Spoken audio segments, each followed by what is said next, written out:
Cool Figure TV. Revolutionary salute. Revolutionary salute. Like, share, subscribe. Welcome to the House of Revolution. You know I'm your humble host, the Yamin of Revolution. Talk is cheap and we ready for war. Stay on code, y'all. But before we get into that, y'all be sure to wipe y'all feet. That means hit the like button. You in the House of Revolution. Like, share, subscribe, support the platform, y'all. Well, revolution is a way of life, and revolution is for breakfast, lunch, and dinner. Depending on what time you woke up, this could be your breakfast or this could be your lunch. Let's get into the content. Salute.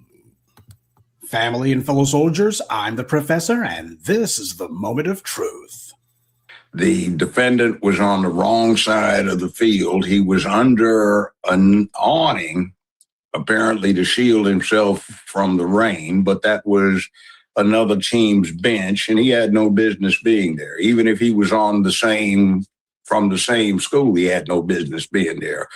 Somebody asked him to leave. He didn't, and then there was a quarrel that developed. He said, in his own words, he became fearful, and he pulled a knife and he stabbed the deceased in the chest. All right. Now, the stupid cowards that are out there trying to. These lies about this knife is going to come back to bite all these people in the ass. I'm seeing some evidence now. We're going to play the video a little later. Or they say that the Metcalf boy said it the first day that it was a tool you use to put the tents into the ground. If this is true, Carmelo gonna come back on it. He picked up something that was on the ground after being bullied. This gonna break the case. We're gonna see that video. But all this knife shit, now they even saying it was never a knife. We heard that, but now they saying it was a tool that you use to put the tents into the ground. So he never came on school property with any intent to do anything. He never came with a weapon. After they bullied him and tried to jump him, he picked something up. Just remember that fact. And to justify what he did, don't seem to get it. They start talking about he might have been hurt. Yeah, that's the point of a fist fight. You might get hurt, might get knocked out, might get a tooth broken, a nose broken, a jaw broken, cheekbone broken, all kinds of other stuff that can happen. That's why it takes men to deal with man on man, 1-to-1 fair fight, because you have the balls. Most people that I'm listening to now don't have the balls to do that. And what happened, is that he became fearful, he says, and he stabbed him. That is dishonorable. That's disgusting. That is prime. No, that is just an example of cowardice. I hope they really wreck him, because I am embarrassed that so many of these fools are trying to associate cowardice, dishonor. I have a long list I don't even want to go through because I'll start cussing thinking about it. They want to associate that with what I am. I'm a black man. I really don't remember this guy being this angry about any of the black people who have been murdered by the police or white supremacists, like Ahmaud Arbery was. But he is absolutely furious about a black child defending himself against a violent thug. That's how you know this is as much performative on his part as it is genuine stupidity. They say there's no fool like an old fool, and Joe Jackass Brown is living proof of that. Yeah, family, it's going to be one of those morning briefings. There's also another saying, adversity doesn't build character, it reveals it. How much worse is that for people like Joe Brown, who have always been character deficient?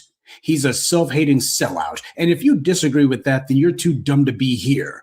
I would love to say that he's some sort of anomaly when it comes to black lawyers, but sadly he's not. He's quite typical of the kind of self-hating clowns you find among the Esquire class of black people in the legal profession. Not all of them are on the BS, but let's be honest, most of them are. This is why it's so difficult for black people to find a lawyer to defend them in court, because they have the same mentality as the prosecution. if I were still practicing law and it was a private case, I wouldn't take it. I never would represent somebody that was an obvious coward. And this has been the dirty little secret about black lawyers in America. They don't want to be the next Johnny Cochran, ostracized by white society, because, hey, that means that they don't get into those kind of social circles that they want into, and they may be cut out of some of those fees they would like to charge from certain white companies or certain well-heeled white clients. I'm no judge, but then again, Joke Brown isn't a judge either anymore, and maybe I should become one, though, because apparently I know more about the law than some of these so-called black lawyers who have been online spouting stupidity about the illegal railroading of Carmelo Anthony. He said that he remembers Batson v. Kentucky very well. Batson versus Kentucky is the case. It's from the early 1980s. I'm very well aware of that case. Well, clearly he doesn't know it too well because it was from 1986, which is in the mid-1980s, not the early 80s. Well, senile and demented as he is, I guess we should be glad that he got the decade right. But the boy can't read or count. I am truly embarrassed that this fool calls himself a black man, because he doesn't really qualify, and he hasn't qualified in some time. He dragged out every single pathetic talking point he could on this one, including claiming that he had spoken with some black jurors after the fact, people who he claims deliberately gave answers meant to get them excused from the jury because apparently they just didn't want to serve, according to him. Certain people said to themselves, and I've talked with them after the fact, long after the fact, and they'll freely concede they didn't want to be bothered. They didn't want to spend all that time down there. They didn't want to be held up to risk and ridicule. So they said things they shouldn't have said that wound up getting them excluded for reasons outside of race. Now, we went over this last week. This is the standard deflection that anti-black racists like to use to justify black people being taken off of juries. By the way, these are the exact same scumbags who you see online saying, well, prosecutors need to go ahead and target black jurors to be removed because, well, black jurors are racially biased. No, that's a lie. It's these white jurors who are the ones who bring all of their racial baggage into the courtroom with them, which is exactly what these white prosecutors want. As I've documented for you on this channel, even if the claim was true that there were black people who just don't want to serve on the juries and that they deliberately give answers meant to get them struck from the jury, that's a dubious claim at best. But even if it was true, it doesn't change the fact that most black people who show up for jury duty do try to get on the jury, and that it's the prosecutors who consistently target these black jurors to be struck from the jury. It's not a matter of, oh, they were giving answers to get themselves struck. No, you got black folks who keep trying to get on the juries, and the very first people who the prosecutors target are the black ones who are there. Once again, for the slow people like Short Bus Brown, the reason you don't have black people on the juries is that prosecutors consistently make it their top priority to target and strike black people from the jury. But you notice how Joe Brown is always the first one to blame black people, even when it makes no sense. So why is he ready to jump out a window over this one when he didn't give a damn what happened to black people? He certainly wasn't this exercised over any of the black victims of white supremacist violence. I guess he thinks to himself that some white producer over at some network on cable, no doubt, is going to put him on court TV or something, give him another show. He can give that one up. You know, Malcolm would have agreed with Carmelo Anthony. Malcolm said to follow the law, respect everyone. Don't go starting any fights, but if someone attempts to put their hands on you, you make sure they only do it once. See, back in the 1950s and 60s, during the height of the civil rights movement, these white supremacists were consistently attacking black people. The beatings were constant. The killings were constant. And even then, you had professional butt kissers of their day, you know, the bootlick Browns of their day, blaming the black protesters and telling them, well, you shouldn't be fighting or anything. You shouldn't be doing anything. Malcolm said it. Nobody has the right to put their hands on you. And that was the reason why the white supremacists and the white media, which is the same thing, were calling Malcolm a radical. Oh, this is the hate that hate produced, that you stand up for yourself, that you exercise self-defense, that if somebody attempts to attack you, you make sure that your safety is secured no matter what.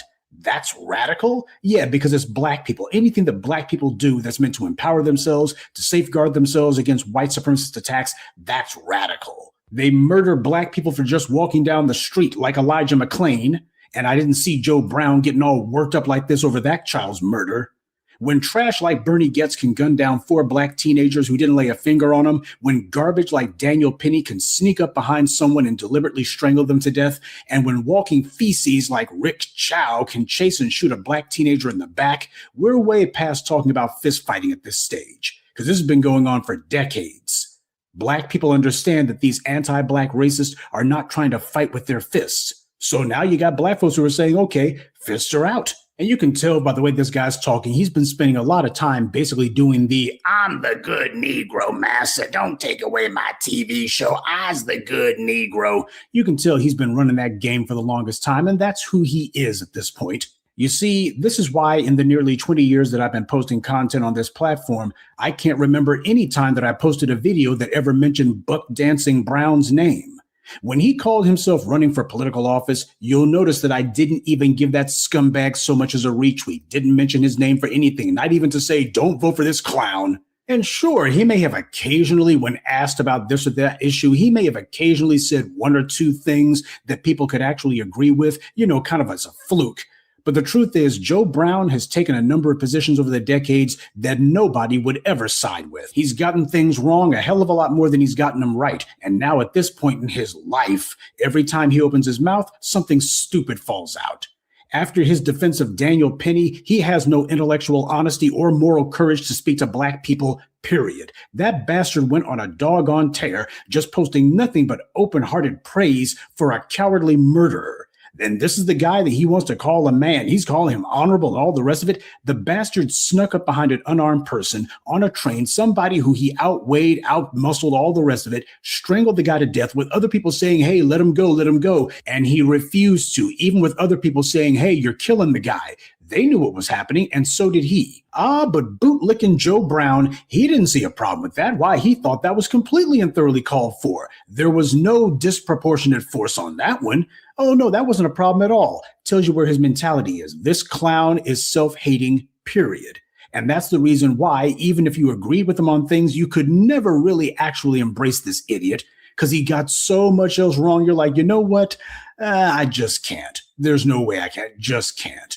There's a reason those white people in the white media gave this clown a TV show. The white media does brain typing where they feel you out. They check to see what kind of person they're dealing with, what kind of mentality you got. If they gave this person a TV or a radio show like Karen Mammy Hunter, then that was because the bootlick in question assured them that they would toe the line. This is why we don't keep company with these so-called black celebrities, because this is the kind of time they're on. Tell me something. At any point, did Jackass Joe ever make a legal argument against Carmelo Anthony? I didn't hear it. I don't think you could either. Whining that Carmelo was seated somewhere in a venue that's open to the public, that's not a legal argument because there's no violation of law. In fact, there's no law anywhere that prohibits anything that Carmelo Anthony did, including using a weapon to defend himself. But there are laws that prohibit people from threatening other people. There are laws that prohibit you from menacing people or assaulting them. Everything that the attacker, Austin Metcalf, did. There are laws about that, but Bootlick Brown doesn't mention them. Gee, I wonder why. And whenever there's some white cop who gets sent to prison for harming a black person, you've never heard Jackass Brown expressing the idea, well, I hope they wreck him. He's never done that, not even once. Yeah, because the white media types that he's trying to kiss the rumps of, they wouldn't like that. He knows that. So as far as he's concerned, well, I got to say that for the black community. I've got to think about myself, don't you know? And that's where he's coming from. For any of these black attorneys out there who might be in the sound of my voice, you want to know why it is that you guys don't get much respect from the community? This is the reason why. Because between trash like Joe Brown and garbage like Sleaze Merritt and idiots like Jasmine Crockett and Mushmouth Crump and these other step and fetch a courtroom clowns, this is why black citizens really don't feel like black lawyers have any real expertise or knowledge. These fools are not running any sort of legal practice. They're just running a courtroom hustle, charging people a lot of money for doing very little. And these clowns are revealing what they believe and where they always stood. You want to know why it is that even black defendants feel like they might as well get themselves a white lawyer? This is why. If I were still practicing law and it was a private case, I wouldn't take it. I never would represent somebody that was an obvious coward. Too many black lawyers have as much contempt for black people's rights as these white supremacist DAs and judges do. They don't give any sort of legal defense because they're as anti-black as the prosecutors. See, we're starting to get a window as to why it is that the family of Carmelo Anthony might have had the problems that they had with these black lawyers. So you should go ahead and get a white one. This is what they're admitting to. They start off from the standpoint of a black person has no right to self-defense. The only time these scumbags will pretend to want to stick up for black people is if there's a civil suit that they think they can get paid off of. Then they'll pretend to be concerned about black people's rights because they stand to make a lot of money off of a contingency, as opposed to a black citizen in a criminal case. This is what these bastards are being taught in these law schools. This is the culture of the black boule wannabes. The same way white prosecutors have an unwritten but deeply entrenched practice of teaching you that you got to target black people, these black lawyers also have an unspoken but deeply entrenched practice of ignoring black people's rights, unless there's some civil suit they think they can get paid off of. Have we learned nothing from Mushmouth Crump and Sleaze Merritt? And Jackass Joe wasn't the only one. There's been some other sorry Negroes who have been repeating the same line. That's how you know that these idiots, they're all on code against the black community.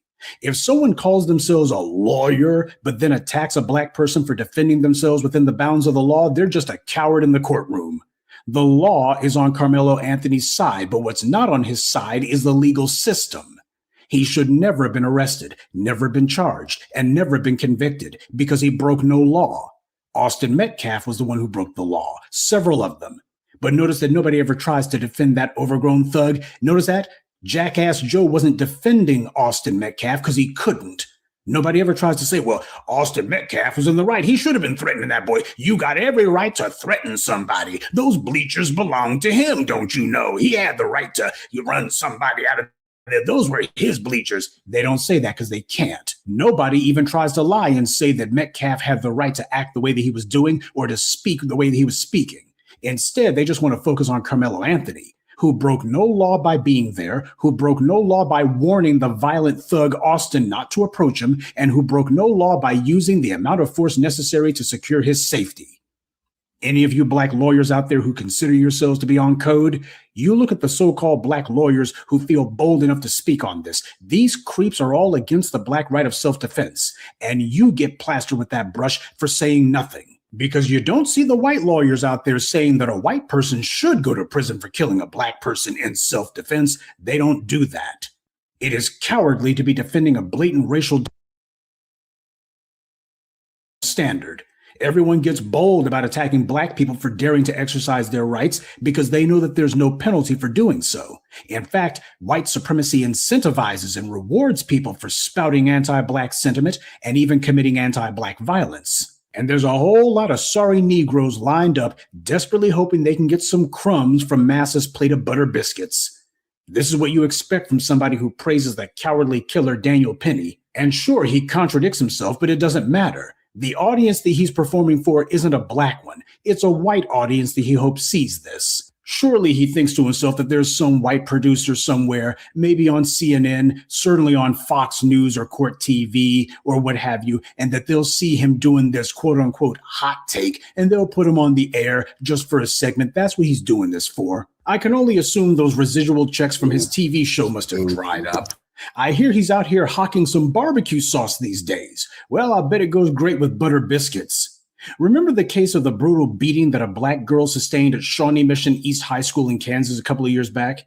There was a white classmate who beat her so badly he broke her nose and she had to take time to recover. This assailant who attacked her was bigger than her, stronger than her, and all the rest. Nobody said that he should have walked away. Notice that? Now, if this child who was being brutally beaten had pulled a weapon to defend herself, you can bet that Bootlick Brown would be saying she was wrong for that. Let me make this crystal clear. Joe Brown is walking garbage, and he's been trashed for a very long time. If you like Bootlick Brown, then you can unsubscribe from me. Don't follow me. Don't post anything in my comments. Get lost.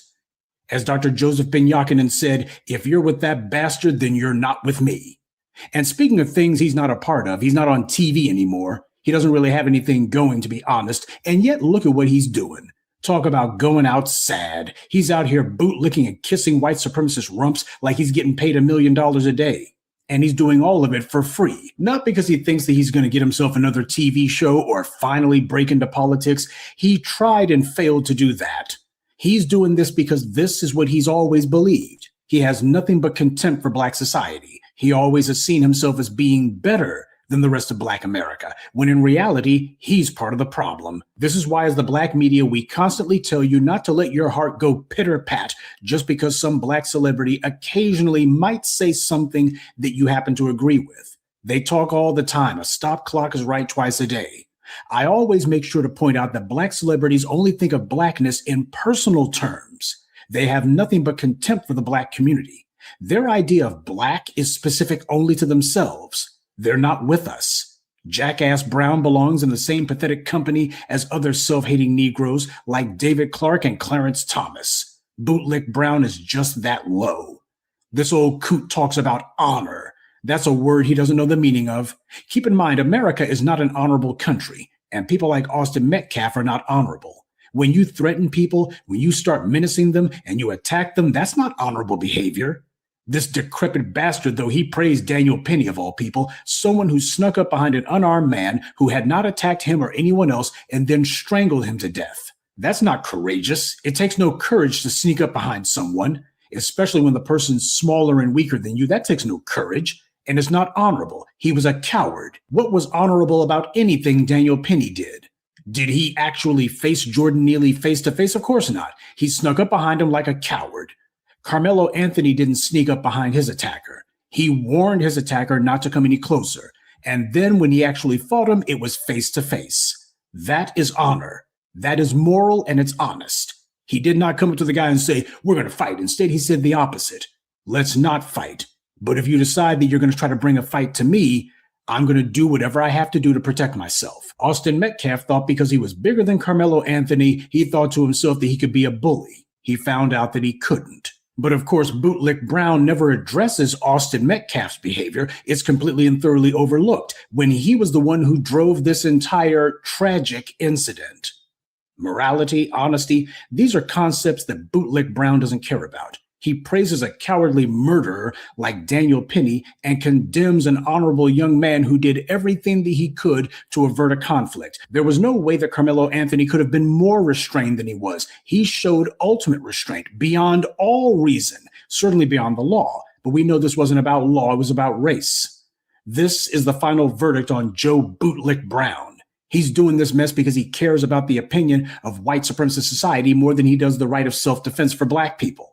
If Carmelo Anthony had fought this overgrown oaf, you better believe Joe Brown would have been the first one to condemn him, saying, "These kids were supposed to be at a football practice, and they start fist fighting. This is what's wrong with society today. These kids ain't got no kind of discipline." That's what he'd be saying. If he wasn't attacking Carmelo for using a weapon to defend himself, he would have been attacking him for something else. These morons can whine about the outcome of that incident all they want, but what happened to Austin Metcalf was his own doing.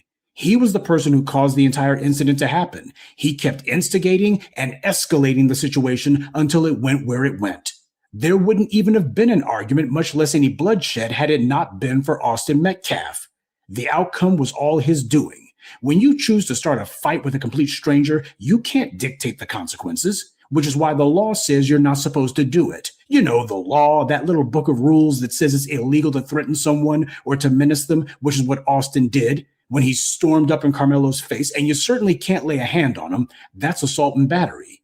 Carmelo did none of those things. Austin Metcalf did all of them. He broke the law repeatedly. But your Black lawyers conveniently forget about that. Keep in mind, the sorry Negroes you've seen the last week or so defending this racial railroading, many of these clowns have been trying and failing to become big shot attorneys. When you see them in real life, make sure you show them as much respect as they showed to a 17-year-old who was lawfully defending himself from a violent thug.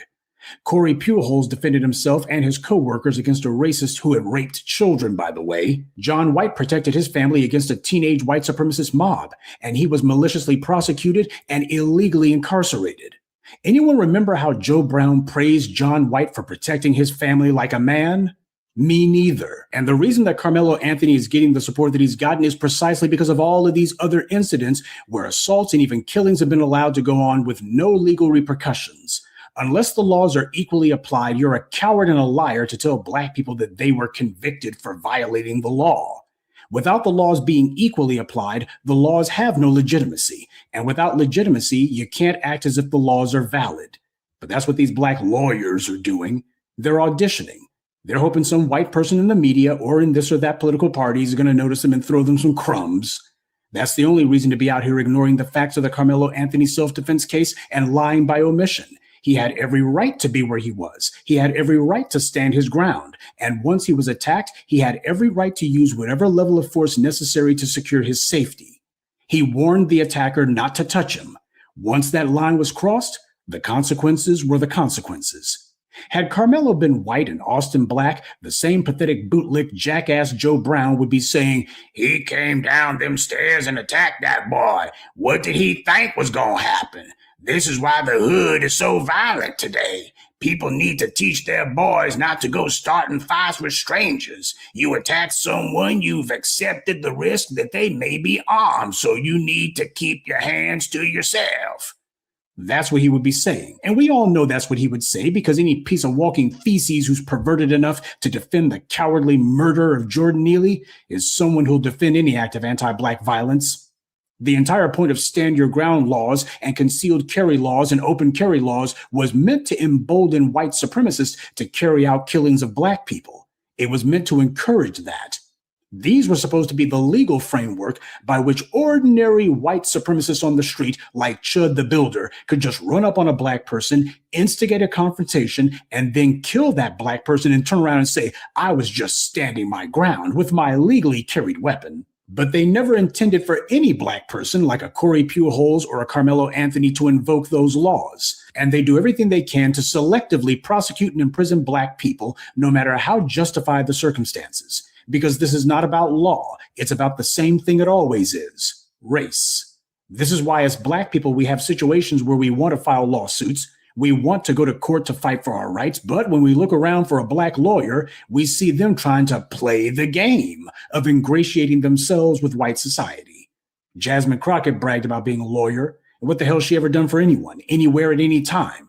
You got fools like Sleaze Merritt, another self-interested bootlick. And just like Jackass Brown, Sleaze Merritt also tried and failed to run for political office. This is why the bootlicks are also going to lose. Just like the white supremacists they patterned themselves after, they don't have any new plays in their playbook either. So they just do the same old thing, only more of it. Now, I wouldn't doubt at all that at some point Jackass Brown will probably come across this video.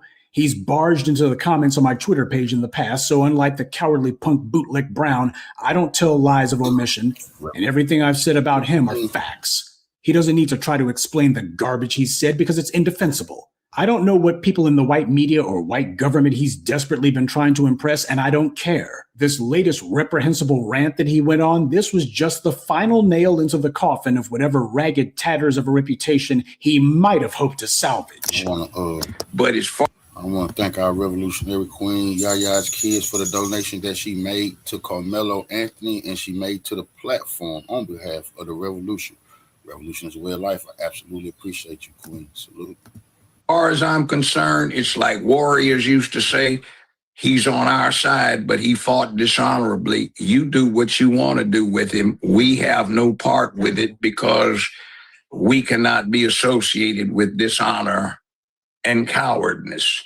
Cowardness, indeed. I used to say we would have to invent an entirely new vocabulary to describe how dumb Jackass Brown is, but it looks like he's done that for us. Well, how ironic that the black grassroots looks at you the exact same way, bootlick Brown. You were one of us, and now you've been cast out. And when the white supremacists you've been so pathetically trying to ingratiate yourself with inevitably decide it's time to peel the skin off your cowardly hide, just remember, this is who you chose to be your friends. They can have you. We damn sure don't want you. And he sounds ridiculous as hell talking about warriors. Is that how this wrinkled up reprobate sees himself? He talks like he thinks he's John Wayne or something. You can tell this clown has a very active imagination. What a joke. Well, bootlick Brown, you're no warrior. You're just an old wrinkled up TV personality with delusions of grandeur. If you actually believe that warrior crap you spout, then you'd understand a warrior doesn't initiate a fight like Austin Metcalf did. A warrior only fights when necessary, like Carmelo Anthony did.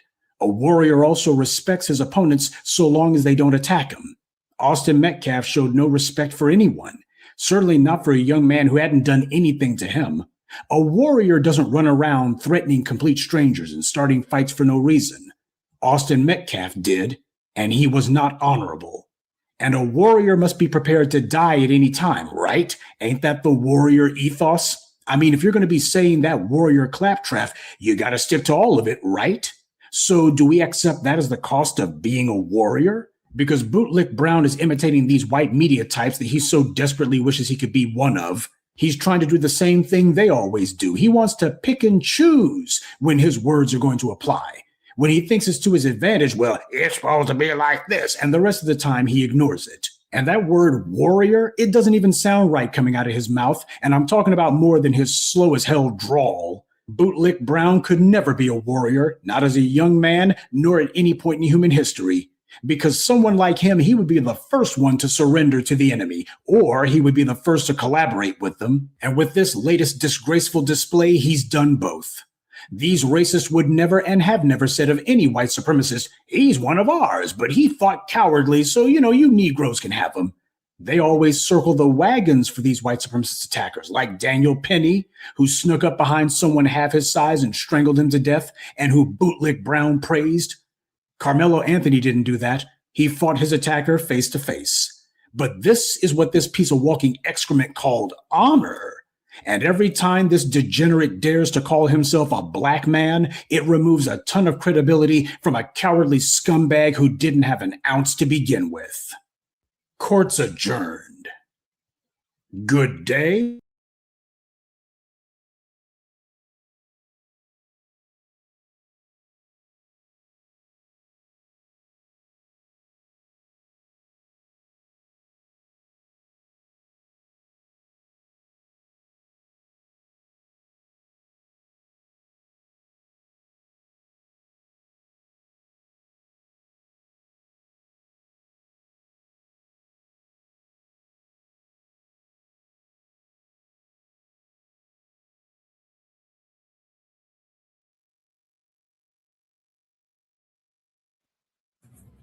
We're back, guys. Come on into the video. Make sure you guys are subscribed. If you have not subscribed to the channel, make sure you go ahead and hit that subscribe button.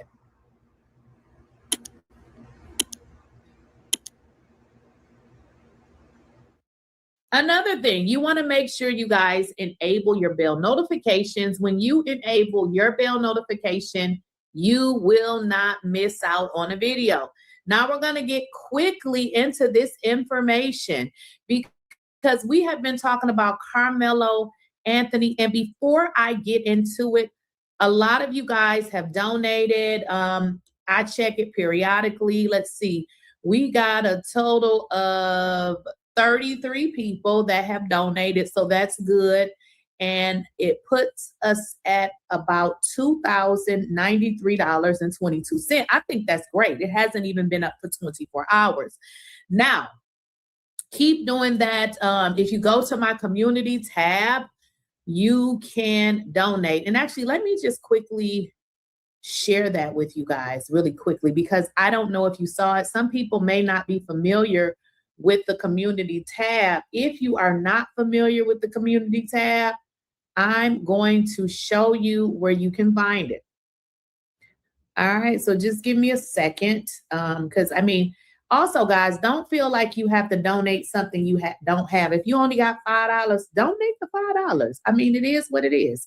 So if you go to post, okay, if you go here to post, you see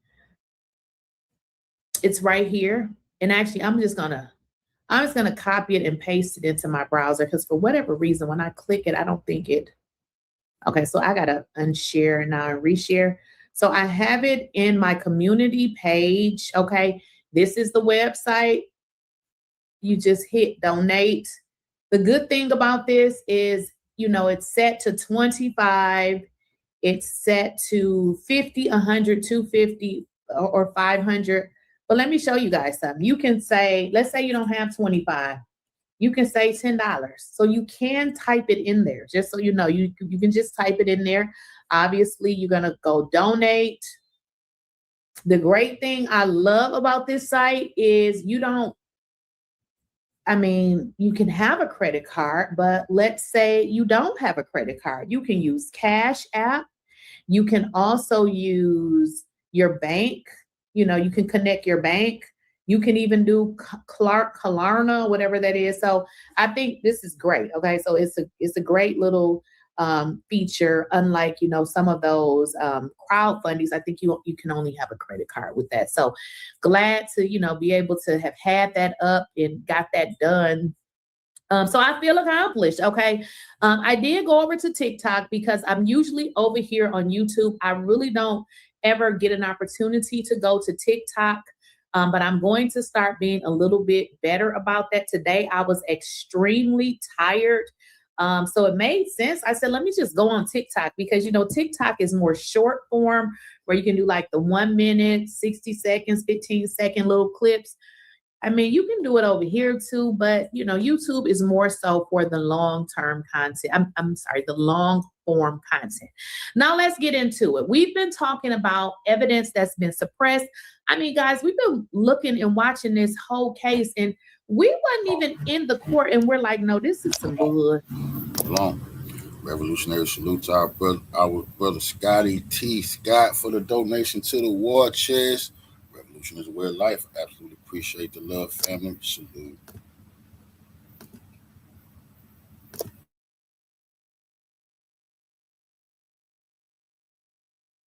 Snip. Okay. Well, y'all, let's get into it because the thing that I love about this Carmelo Anthony case is we are all doing our own thing. We are all doing our own research. We are all sharing it on social media. And this is why everybody is talking about this because we educated Black people. We're not stupid like some Black people. You know, Black women especially. I mean, they the most educated here. You know, let's get into it. Give us our flowers. But at the end of the day, a lawyer has found evidence. Now, y'all, this is the one that's gonna set Carmelo Anthony free. This particular lawyer states that Hunter admitted that it was their fault, okay? As if we didn't need them to admit that. But he also goes into the tool because everybody is saying, why did he bring this to school? Okay. And I was like, there is some part about this that we don't know. And I said this in my last video. I feel like the family can go ahead and say it now at this point. There's nothing to hold on to. You're not going to give anybody in my house 35 years and think that I'm going to continue to be quiet. Listen, this is what happened. And we didn't tell it because the lawyer said that it was in our best interest. Whatever he said, do the opposite. We'll get into this. The tool, because it wasn't a knife, and I was extremely irritated when the attorney continued to allow people to call it a knife, because I don't feel like that is something that they should have continued to say to the jury. We'll get into this, y'all. That tool was something that they used to put up the tent, and when Carmelo got jumped, I mean, somebody jump on you and knocking you all upside your head, and it's a weapon right there. What you gonna do? Use it to get them up off. So let's get into it. That nature. And my folks, my, how the complexion could be changing. So this is a story that someone I know on Facebook sent me this from, a chat line. And Cynthia Carpenter stated to Rassisi and Burleson, it looks like, that's what Fox 4 responded as ambulance was leaving the track field. The two boys and Hunter said that Carmelo picked up the tool they used to put their tents up with after his brother Austin punched him in the face. After Austin punched him in the face, he never brought any weapon to school, guys. But listen to what the attorney states that Fox did with the information. After this is all said and done, Carmelo and his family needs to sue the state for their, you know what they did. They need to sue the school and possibly some other folks. Fox News hurried up and took down that local live breaking news story. We Dallas folks have not seen that video no more. That's what the two boys said, and Hunter was crying and said, "I stand by my brother even if he was wrong." They can't take I stand by my brother.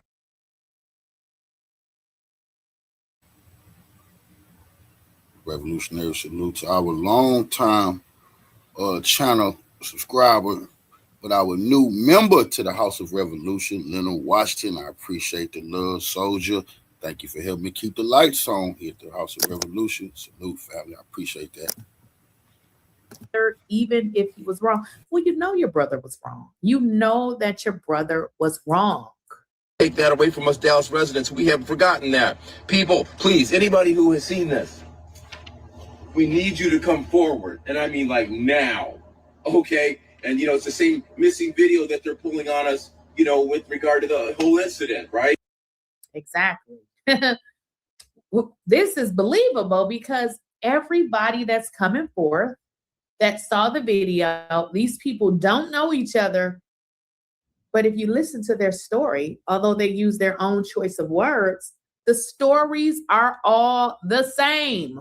When is the last time, like I said in my other bike video, when is the last time you've seen the media withhold or keep from the public a video that was inculpatory of Black people? I feel like Fox need to be sued as well, because they're also perpetrating a narrative, and they knew that they had evidence that was contradict.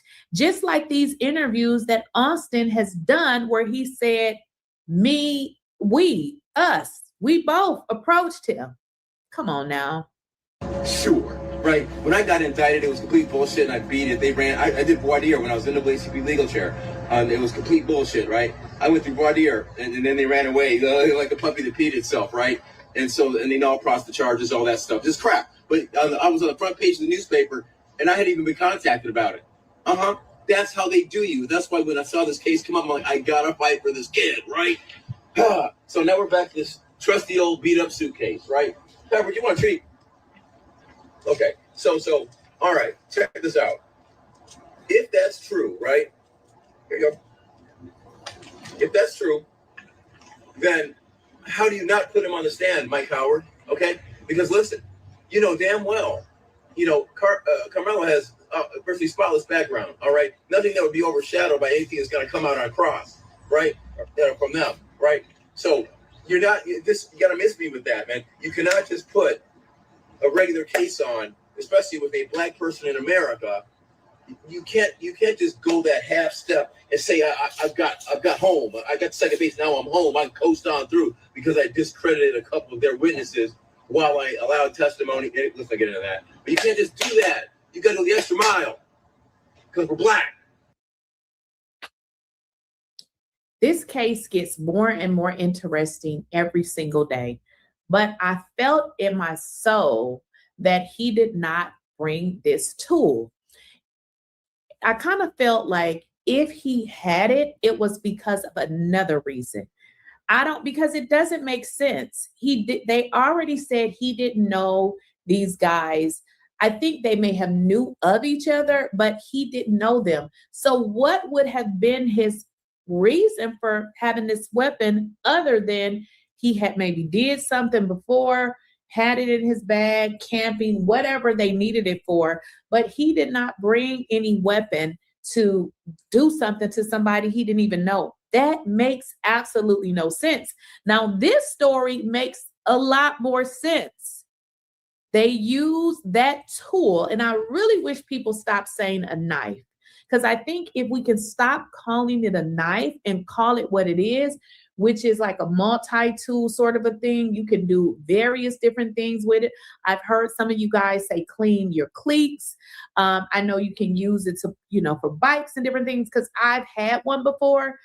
So what he's saying is they used it to put up the tent and it was there. You're getting bum rushed by people. You done hit somebody in the face. Who knows what the other people are doing? I feel in fear of my life. You also have to understand is that Melo had an illness What if he would have had a seizure and passed out and lost his life? It could have happened. And I'm not ashamed to say that, because you know what? Calling out racism is not racism. It's just calling a spade, right? So anyway, I had thought that it was a weapon of opportunity, right? But I thought by that, it was a weapon of opportunity that was on Hunter's belt, because we know he always carries a poker, or he does in pictures. We've seen it, right? So I'm going to read it one more time, and I'll take a ride. Take a ride with me. That's what Fox 4 reported as ambulance was leaving the track field. The two boys, and Hunter said, Carmelo picked up the tool they used to put their tents up after his brother Austin punched him in the face. Okay. Austin punched him in the face. He picked up the tool. Okay, that makes sense. Again, we heard none of this. This is why everybody is so interested in this case, because we know it's some bullshit. We know that this is bullshit and that this kid was railroaded. So remember, that matches the video I keep playing. Somebody made a loop of it. It's the video where Jeff Metcalf said, when his sons and members of the high school track team, when his sons and members of the Memorial High School track team, right. So once again, we have a situation where if that's true, you know what I think happened, right? Let's do it again. So I want to know what you guys think. There's so many different parts of this story that's coming out, and we've been talking about each and every angle. Again, I do not believe a kid with a 3.8, 4 point, whatever his GPA is, never had any problems, got along with people, ain't never been to jail. They're not running through the city talking about he's a bully. I do not believe anything they stated. The testimony changed. People were saying Metcalf had a party or something, barbecue, in which he threatened witnesses. This was all a setup.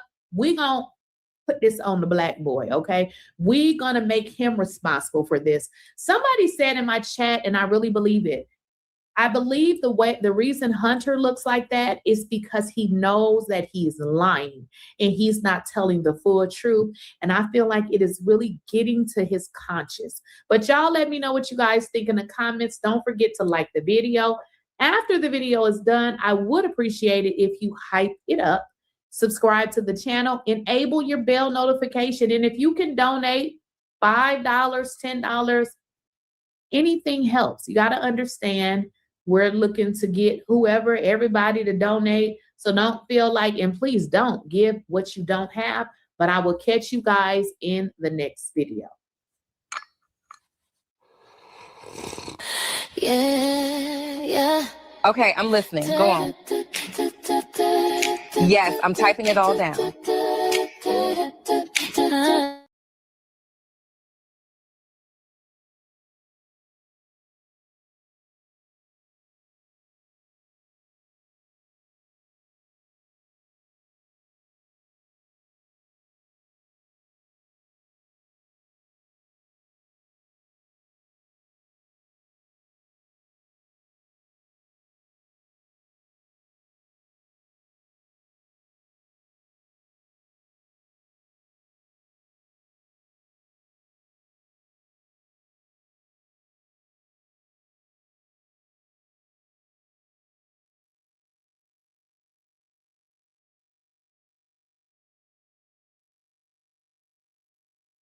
And y'all already know, on this channel, we hold this racist system accountable, because if we don't, who will? And if you don't like it, get to stepping, because it ain't gonna stop. And since Mr. Jeff want to call Carmelo a watermelon felon, well, let's travel back in time right quick to remind him who he is. Man, run the tape. Hey, TikTok, I told you that when I came back, I would share some information with this platform. So at 4:30, I came on and I shared this. No other network has done this. You've seen it first right here with me. Breaking news. Jeffrey Metcalf.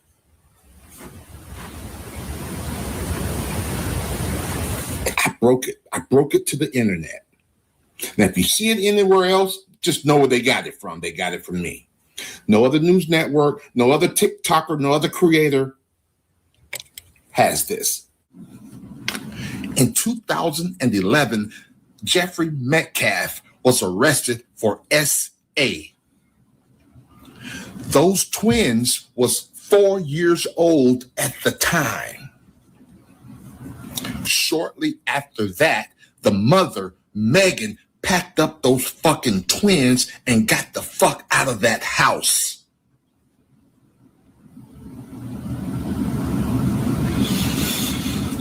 Let's put the blame on him. Let's blame him for his son not being here. We need to shift focus. I don't mind dragging a Metcalf through the fucking mud if I could save Carmelo Anthony's fucking life. After Jeff Metcalf publicly called Carmelo Anthony names and continued speaking about Carmelo's family, social media users began revisiting Jeff's past. As a result, an old criminal record has resurfaced online, fueling debate and criticism from people who believe the public should examine all sides of the story. Make that make sense. And again, in the words of the Williams brothers, sweep around your own front door before you try to sweep around mine. Jeffrey. See, Carmelo was only 17 when he caught his charge, but you was 46 years old essaying people. You was 46 years old assaulting people, you big dummy. And then you had the audacity, bro, to call Carmelo a watermelon felon. So it's only right that I give you a nickname. I'm going to start calling you Epstein Jr. If you know, you know. But we'll talk about that later on in this video. So before I spaz out, look, y'all, I'm far from perfect. And I be trying to let things go, bro. But at night when I'm sleeping, if something on my mind, I got to speak on it, bro. And I feel like we moved on too fast from this video, so I need y'all to really listen to what he's trying to say. Man, run the tape. You don't even know who your daddy is because 78% of you don't have your father in the home anymore. You got baby mamas running around with 8 kids so they can get EBT cards to feed you all. You think I'm being racist? No, I'm being real. Oh, you've got more melanin than me. Ooh, so you get more in privileges? More entitlement? Because 400 years ago, someone actually sold you to us and we took you over here and put you to work. And then we had a civil war to free your ass. And now you want to talk shit? Oh, I've been so oppressed. You couldn't even vote 1960. Look how far you've come. Look at all the free shit we give you. You're not oppressed. You're fucking entitled. You know what DEI stands for? Yeah. It means I don't have to be fucking qualified. I just have to be a certain color or a race or gender. Whose broad ass idea was that? I'm gonna tell you right now. Charleston White? You think you're funny? We'll see who's laughing. I got a new name for Mello, okay? Because he was such this little boy I was trying to portray. How about watermelon felon? How's that one strike you? I hope he enjoyed his first night in that cell last night.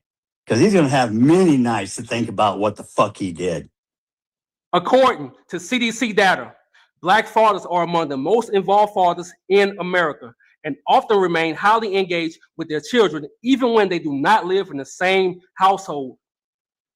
The report found Black fathers frequently participate in caregiving, meals, homework, and daily activities, while non-resident Black fathers generally report more contact with their children than non-resident white fathers. Make that make sense. And in the words of Luther Vandross, I'll play a song that would never, ever end. How I love, love, love to dance with my father again. But guess what, Epstein Jr.? Those same Black fathers you talking down on, the same ones that got baby mama problems, the same ones that got problems with their kids, eventually they'll get to dance with their kids again. But guess who won't? If you know, you know. And look, I don't wish death onto anyone, bro. But your son, Austin, was a bully just like you. And if I'm lying in my comment section, tell me I'm lying. Then I said, wait. Epstein Jr. is so worried, so focused on black families. He really mad because his ex-wife got a new man. He really mad because his son spanked him and broke his arm. He really mad because he knows that he failed his sons. And I can go on and on. Matter of fact, let's travel back in time right quick. Check this out. Jeffrey Charles Metcalf was arrested on June 14, 2011 in Collin County, Texas on a second-degree felony SA charge. The record lists him as 46 years old at the time, with the case processed through the county jail system. The entry also includes booking information and identifies the charge as a felony level offense under Texas law. Make that make sense. Then I said, wait. You was 46 years old essaying people? You was 46 years old assaulting people, allegedly. But then you had the audacity to talk down on Carmelo and his family. See, they can hear those saxophones getting louder and louder because in 2026, we all connecting the dots. And if I'm lying in my comment section, tell me I'm lying. See, these people, man, they love to project on us what they really doing. They people really on government assistance. They kids really got all these addictions. They kids hate them, bruh. They the ones who really creating broken homes. And I can go on and on. But like I said in my last video, Carmelo may be in a physical prison, but you, Epstein Jr., that mental and spiritual prison you going through is kicking your ass. And I love that shit. Before and after the trial, the Metcalf family gave interviews to numerous local and national media outlets, sharing their perspective on the case with a wide audience. Their frequent appearances on television, news websites, and in newspaper articles made them some of the most recognized voices in the public discussion surrounding the trial. Make that make sense. And look, this is the cold part. They used the media to persuade the jury before the trial even started. And if I'm tripping, in my comment section, tell me I'm tripping. I keep telling y'all, bro, all these people on the same team. Why y'all think Epstein Jr. was talking so crazy? Why y'all think Epstein Jr. was acting so tough? Because he know that everybody in that trial, bro, was on his team. The judges on his team. The attorneys on his team. All the witnesses they had, bro, was on his team. The DA on his team. The jury on his team. The media on his team. I can go on and on. They all know that Carmelo is innocent, man. But like I keep telling y'all, in these sundown towns, racist Caucasian people, they stick together, bro. No matter what, right or wrong, they stick together. So in 2026, we got to move the same way. I said what I said. It is what it is. And you already know, before I end this video, I have to always speak from my heart. Before I end this video, I have to always speak from my heart. Look, Epstein Jr., see, he's not really mad at us. He really mad at himself because he failed his sons. And if I'm lying in my comment section, tell me I'm lying. And another thing, Epstein Jr., see, from the jump, bro, say how you really feel and say that shit with your chest, man. Don't hold it in. Don't hide. And that's the problem I have with racist Caucasian people. They love to hide their racism behind religion.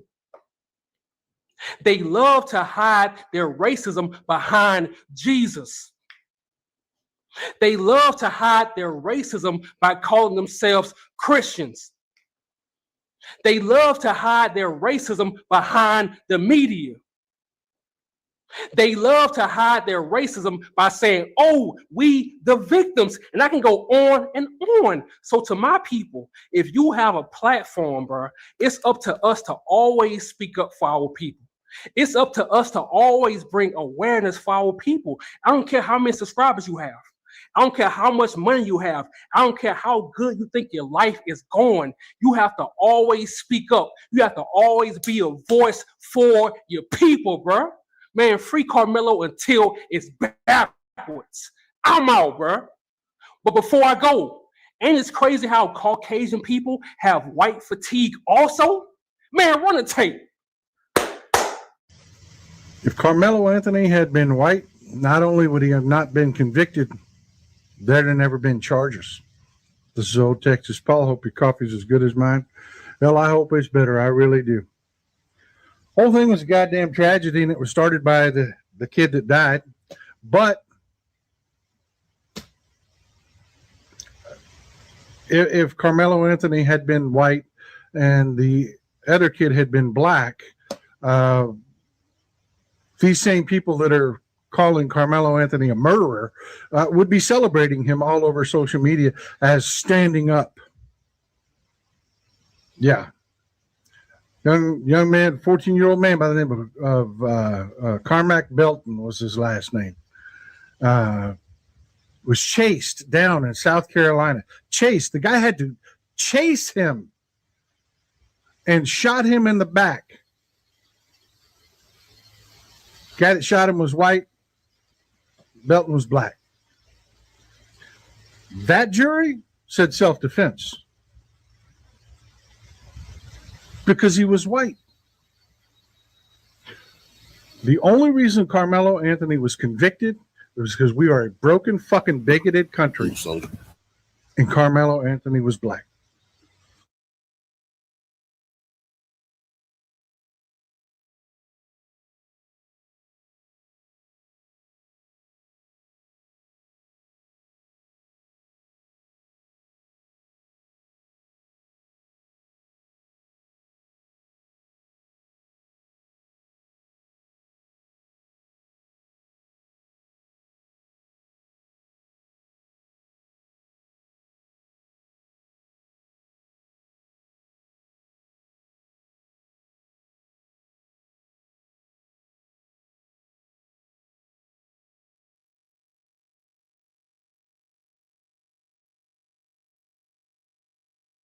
The Charleston White and Carmelo Anthony daddy beef was already bad enough.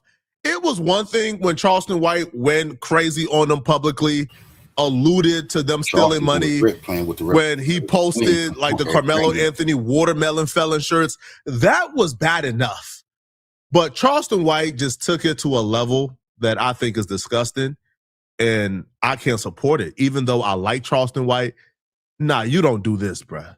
There's no way I think anybody should support what Charleston White just did. Now, if you guys aren't caught up, we learned that Charleston White and Carmelo Anthony daddy was beefing after Charleston White posted this video a couple of days ago. I was starting to feel like I was being used for my influence and my connections and resources. When I tell you we raised over $1 million one day, privately, why? I seen the Hindustan Times of India report on Charleston White threatening Carmelo Anthony's family in India. That's all that nigga wanted, bro, to blow his name. In India, they're talking about he threatened that family. The FBI gonna have to look into that threat, but that's what he wanted, bro. He done officially that shit going out there. He done officially tied himself algorithm wise to that man motherfucking name, boy. You reap what you sow. They wanted to start another GoFundMe. I said, no, I'm not doing the GoFundMe. They wanted to know after we pay for the pill, will the money go to them? No. The extra money don't go back to you. It goes back to the people who gave it. It don't go to nothing else. The money is for the pill. So listen, I just told people in my video earlier, they just need to send all the money to Carmelo Anthony personally in prison. All of the money, we can send all the money to prison. Everybody know an inmate can release money to their family. You can release money to whoever you choose. You just go down there, you write the slip, your family, you can release money, you can pay bills, you can take care of your family in prison. All that stopping crowdfunding, we don't need no crowdfunding. Send it to Carmelo and Carmelo can release it to his family. Going forward, I am no longer walking with nor associated or helping Carmelo Anthony. His daddy in the way. I don't like weak. I hate weak men. I'd rather stand with a strong daddy like that meth cap man than his black weak father trying to play victim. Now, your son's still living. Hug him, send him some books to read. I got the money. Let's start to work on the appeal. Anything else don't make sense. What's wrong with you? So I even turned a blind eye when Charleston White dropped the 35 years watermelon felon shirts. I just thought, you know what? Charleston White got some issues with the daddy. He's taking it out on the daddy, so he's using the son to get back at the daddy. I didn't even look into it too much. Now, this is a little bit of tap dance, and this is bootlegging at its finest, but we turned a blind eye because, you know, Charleston White got a personal issue with the daddy. We even turned a blind eye when Charleston White leaked messages that he sent to the daddy that a lot of people thought was already appalling enough. We even turned a blind eye to Charleston White texting this man daddy, promising Carmelo Anthony daddy that he's gonna make sure Carmelo Anthony catches hell in prison. Why would you take out your personal beef with his daddy on the son? Why would you want Carmelo Anthony That's a terroristic threat? That's a federal cyber bullying. He's cyber bullying the daddy. That's what Hernandez Govan is locked up for. That's what he's doing, cyber bullying the family. And he's lied to the whole world. He can't make sure shit, but his intentions is to make sure Carmelo face hell. He don't got no pull like that. The hell he tried to give Carmelo, he himself will burn in that hell. To catch hell, have a tough time, or get touched and harmed in prison because you got a personal issue with the daddy. It didn't make sense. But we turned a blind eye to this because it was treated as this is just a personal beef with Charleston White and Carmelo Anthony daddy. But today, I can't turn a blind eye to what I just found out Charleston White did. As much as I like Charleston White, right is right and wrong is wrong, I can't look over this, man. This is just wrong. This is disgusting. This makes my stomach turn. This is not okay, bruh. So after months of Charleston White ingratiating himself into the lives of Carmelo Anthony family, after working with Carmelo Anthony family, after learning a lot about the family and the case, we found out today Charleston White took that information that he gained from Carmelo Anthony's family, took it over to the biggest Uncle Tom sellout bootlegger on the internet, a literal vehicle for white supremacy, Officer Tatum. Charleston White took all the information he learned about the family and took it over to the Blackface for White Supremacist online and gave him all the information. You can't do this, bro. This is not cool. You got a personal issue with the family? Okay. Taking information you gain from being close to the family and taking it over to the Blackface or white supremacy, taking it over to somebody who has utilized his platform to make sure black folks stay down, somebody who has made excuses for white supremacy since they've been on this internet. You took information to this guy? You got in bed with this guy? Charleston, he called me on the phone. So I'm going to give him a break here. I still got a report on it, but he called me on the phone. He told me some damning things about the Carmelo Anthony's family. Now, I'm not going to say what he told me on the phone. I'm going to let him say his own stuff. And Charleston White has played into the Uncle Ruckus character before. He wore like the Confederate flag. He did a lot to make you think, okay, he probably don't rock with black people, but you still had hope. This to me took away all hope. Yo, you call up Brandon Tatum to gossip about private information you gained from the family of Carmelo Anthony is crazy. Because they're not taking this information to have good faith discussions. They're taking this information to be the vehicle for white supremacy. They're taking this information to simply use this. Again, it's not even about the Carmelo Anthony situation. As you're about to hear a little later in this video, they're going to use this Carmelo Anthony situation to literally make sure they undermine black folks in all aspects. And this dude is the #1 offender of this. You're going to hear Nick Fuentes speak a little later in this video.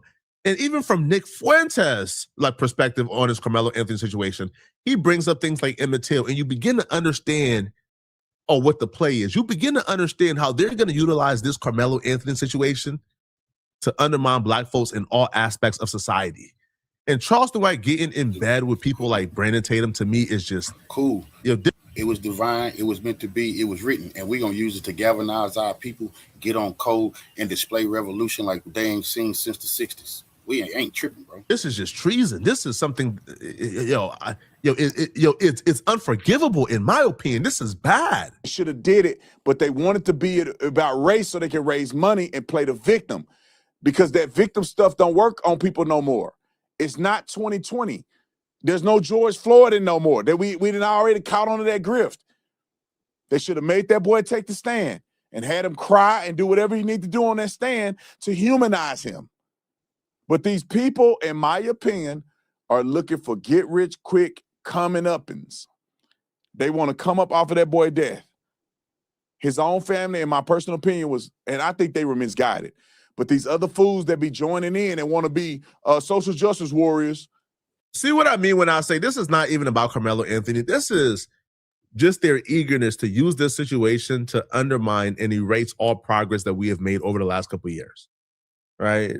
Now, this Uncle Ruckus is using this to say, well, you see, listen, man, these people who are LARPing for Carmelo Anthony, well, they did it for the George Floyd. The George Floyd thing was a grift. Huh? How was George Floyd a grift? How was George Floyd the race card? George Floyd was murdered by a cop. He was murdered. Like, we watched George Floyd get murdered on camera.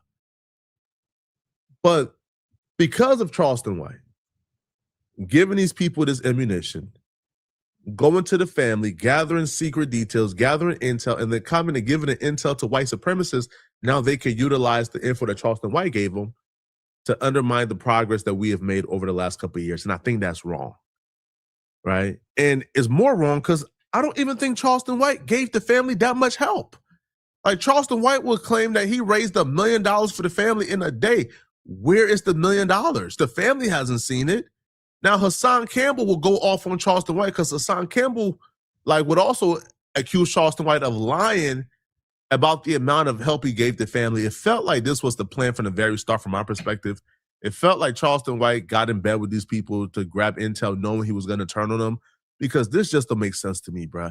Having issues with the family is one thing. Going to these people, it's another, bro. What did I tell y'all? What did I tell y'all? You know, it's funny because I be so on point. I told y'all that man is not giving up no $75,000. He ain't even got $75,000. But he's sitting up there playing with Carmelo Anthony family like that. What did I tell y'all? Did I not just tell y'all yesterday in the video that he's full of it? The man is a government plant, and he's going to use every situation that he can to turn the situation upside down and go viral. That boy got his back against the wall. That young boy went up under that tent and had four white boys ready to put him in a Boston Crab. They was ready to put him in a dope fiend, finger four, leg lock, all that, every wrestling move you can think of. But scratch that. It is what it is. He stood his ground.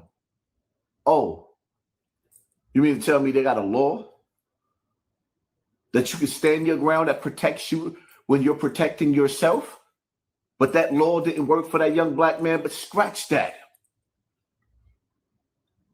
When are we going to cancel Charleston White? Are you not entertained, or are we here? I love Charleston White, so I'm not going to go for let's cancel Charleston White, because I don't agree with that. But I do feel, got to get held responsible, man. Got to be held accountable for some of the things he do. Like, I understand doing things in frustration, doing things in anger, but you don't go this far, bro. You don't get in bed with these people, man. You just don't. It's not okay. Charleston White makes his money in black culture. Like, Charleston White got famous by black culture. Black culture made Charleston White a millionaire. I think Charleston White owes black culture at least some loyalty, some respect. I think Charleston White owes us something. He don't owe us going over to white supremacists and black faces of white supremacy and giving them information and arming them with things they could like dismantle us with. That's not cool, man. Now, even when you hear Nick Fuentes speak on this Carmelo Anthony situation, pay attention to what he's saying. Just pay attention to what he's saying and really hold on to every word. This is supposed to be a human being thing. Where's all the condemnation from the other black people? Did black people condemn this vicious act of human evil against another human? No. They raised $800,000 to defend the murderer from accountability. Not only did the black community rally in his defense, saying free him and raising money for his legal defense, they also protested outside the courthouse, demanding that he be let go even today, saying he was provoked, he was acting in self-defense. So is it a human being thing? Is it ever? Was it a human being thing when it was George Floyd, Mike Brown, Trayvon Martin, O.J. Simpson? Was it a human being thing when it was Emmett Till threatening to that white girl? I told y'all, this is why you don't concede an inch. They're not using this Carmelo Anthony situation to spew rhetoric like, oh, black folks, bruh, they're savages. They can't live among white folks. Nah, bruh, they got no sense of humanity.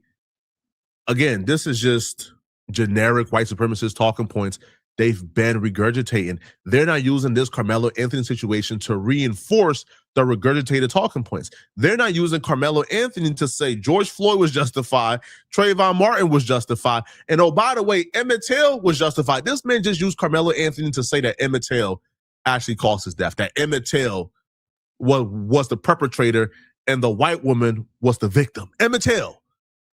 This man somehow sees the humanity and the tragicness and the sorrow in Austin Metcalf being stabbed to death after pushing Carmelo Anthony, but don't see the humanity in a 14-year-old Emmett Till being dragged out of his home while he's asleep and murdered by a group of white men. And then those white men went to court, got found not guilty by a jury of their white peers. If you tell me you don't see the humanity, you don't see the tragicness in the Emmett Till situation, but you see the tragicness in the Austin Metcalf situation, that tells me who you are. That already tells me what your motivation is. And the fact that Charleston White is getting in bed with these people, it like hurts me, bro. It hurts me bad, man. But let me know in the comment section, what do you guys think about this situation, man? All right, is Charleston White going too far? Let me know in the comment section. If you're still watching, like the video, subscribe. Also, too, man, click this video right here somewhere on my screen to find out.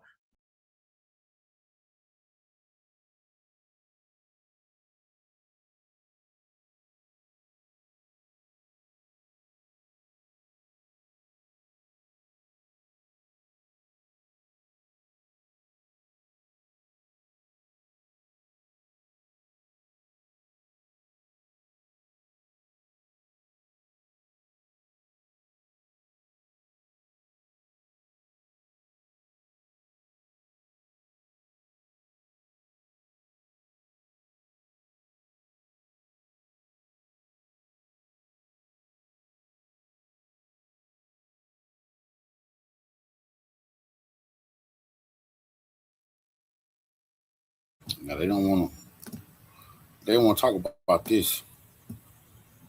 We gotta.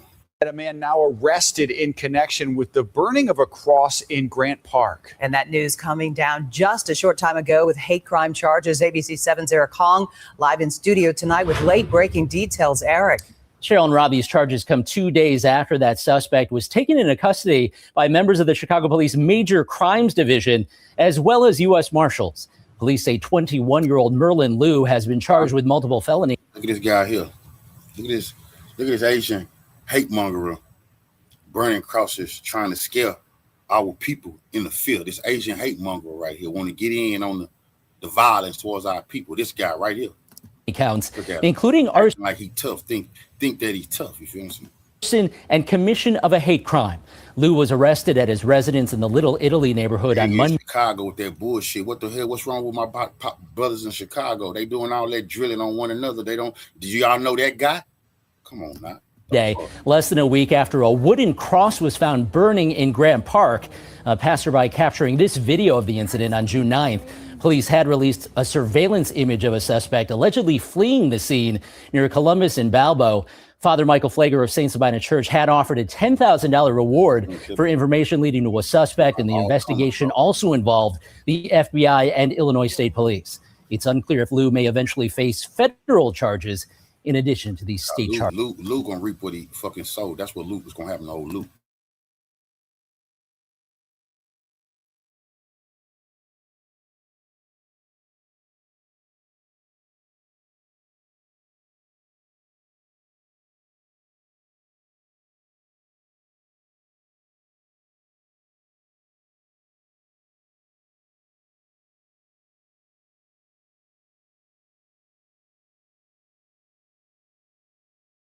We finna show the whole world we built a little bit different than the rest of these bastards. We want all the smoke with every motherfucking body. We just get this shit out the way. You know what I'm saying? That's the best thing to do, is put it all on the motherfucking table.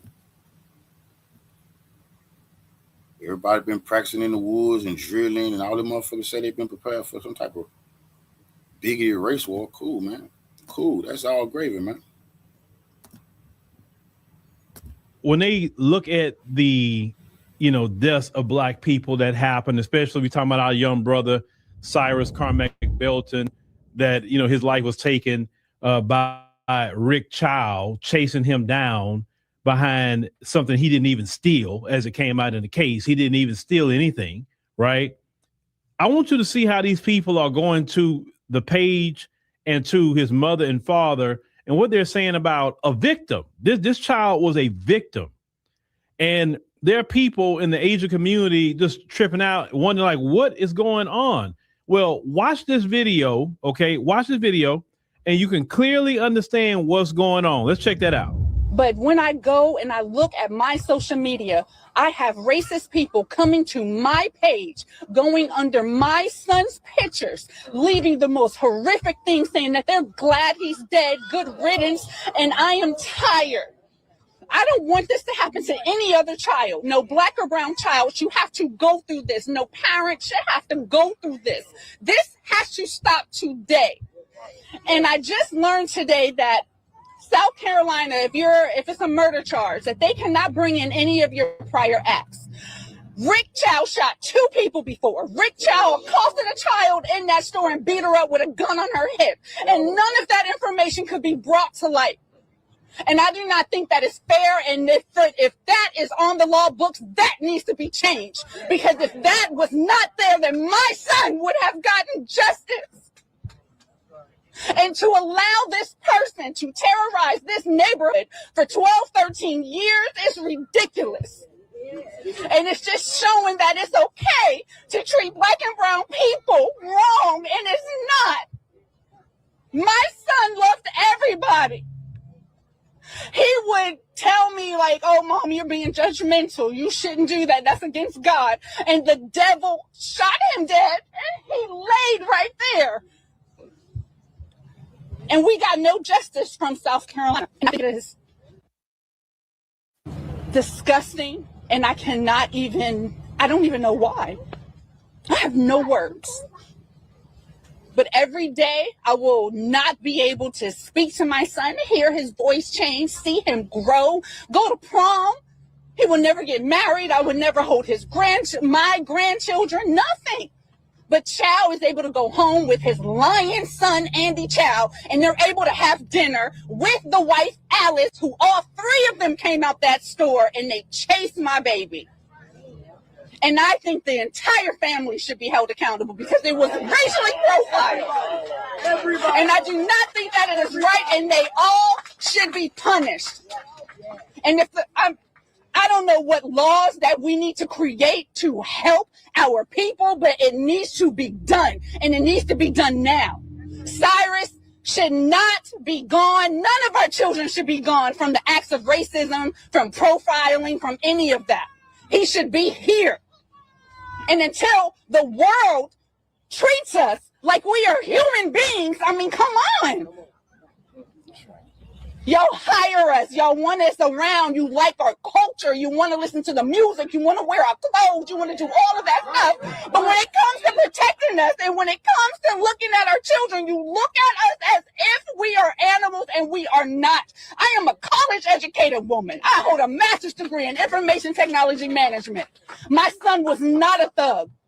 He was a 14-year-old boy who was trying to find his way. And for any person that acts like when they were 14, 15, 16, 17, that they did not do nothing wrong, that they did not smoke and drink and do and have sex and do whatever that they were not supposed to do by their parents, it is a lie. And it is judgmental, and I refuse to allow any of you to sit up there and make it seem like we were bad parents, because we were not. All of our children make mistakes, but I don't see anybody saying, oh, well, you know what? My kid did X, Y, and Z. My kid did X, Y, and Z. No, they're coming onto my page and try to demonize my child, and I will not have it. And it stops today. Keep your opinions to yourself. And until you are in my shoes and you have to bury a child, I don't want to hear nothing from you. Now, it was this particular sister that said that we should stop shopping at their particular businesses because the way they be treating us when we walk in these establishments. You see, people think that they can just disrespect Black Americans, be racist toward Black Americans, and we got to take it and take it and take. No, we do not have to take anything from people that is disrespecting us. We don't have to give our money to no one who would disrespect us, who will follow us, who will say, hurry up and buy. We ain't got to take nothing from anybody. Now, when you talk about the delineation movement and you talk about politically delineating or delineating from different groups in the diaspora and all the delineation you're talking about, if you're not delineating your dollars and keeping your dollars delineated within the Black community, you're doing nothing. How are you going to delineate but don't delineate your dollars? This move is not about boycotting Asian businesses. It is moving money to the Black community. It is financial delineation into our community and keeping that money in our community where it belongs in the first place. I've been to many Black-owned businesses. I've never been followed. I never was told, hurry up and buy. I wasn't looked at suspicious. None of that in a Black-owned business. And I'm keeping the money in the Black community. We're circling money in the community. And of course, no one is perfect. Yes, you may have an employee, it may not be the best. You may have not good customer service, but you know what? You tell them about it. You if you got to put a review on their page and say, hey, man, look, I'm giving you this review and I'm going to tell you why I'm giving this review on Google. Deal with it. And then I'll see about coming back. But just because some people may have a bad experience at one place doesn't mean that I just abandon Black-owned business. No. Listen, many of you are saying we all we have. We all we got. Nobody's our friend. Okay, that means nobody's our friend with our money either. We got to keep our money in the Black community, period. Circle our dollars. Listen, if 50% of us just do this, 50% say, you know, hey, we are transferring wealth back to the Black community where it belongs. This is not about Asian businesses right now. That may be the spark, but it should have been happened a long time ago. Now, some people say, well, why you wasn't supporting Black businesses all this time? You know what? I'm the type of person, better late than never. I'm that kind of person. I don't do all that. Why didn't you do it? And you should have did it. Listen, it don't matter to me. Oh, you're doing it today. That's all I care about. And if you're going to do it going forward, that's all I care about as well. These people have no respect for us. And I'm not talking about the Asian community. I'm talking about them folks. Definitely. They have no respect for us. They like to laugh at our pain and all of that. Right. This is what they like to do. And let me tell the folks something. You need to watch yourself too, because you can get up on this list too. And be honest with you, we have way more smoke toward you than with the Asian community. Way more smoke. Don't poke the bear with us about boycotting, because y'all have experienced the brunt of our boycotts. But listen, I don't believe we should just do boycotts. It should be financial transfers, and it should be it's permanent. It's not. See, a boycott is temporary. Well, I'm gonna boycott you for X amount of time. No. Now, some of y'all say a blackout and all this stuff. No. It just needs to be a transfer of our wealth back to our community. Every place you were going, go to black-owned restaurants. And like I said before, black people, you can open whatever restaurant you want to open, cook whatever food you want to cook. You know why? Because all these other groups copy our culture all day long. They copy our music, our lingo, our dressing style. They copy everything, and they monetize it. So if you want to open up a Mexican restaurant as a FBA, you know how to cook the food, you good at it, open one. I'll go see what y'all got going on. If you want to go open up some sort of Asian, Japanese spot, and y'all is black people making the sushi or whatever, hey, I'll go check y'all out.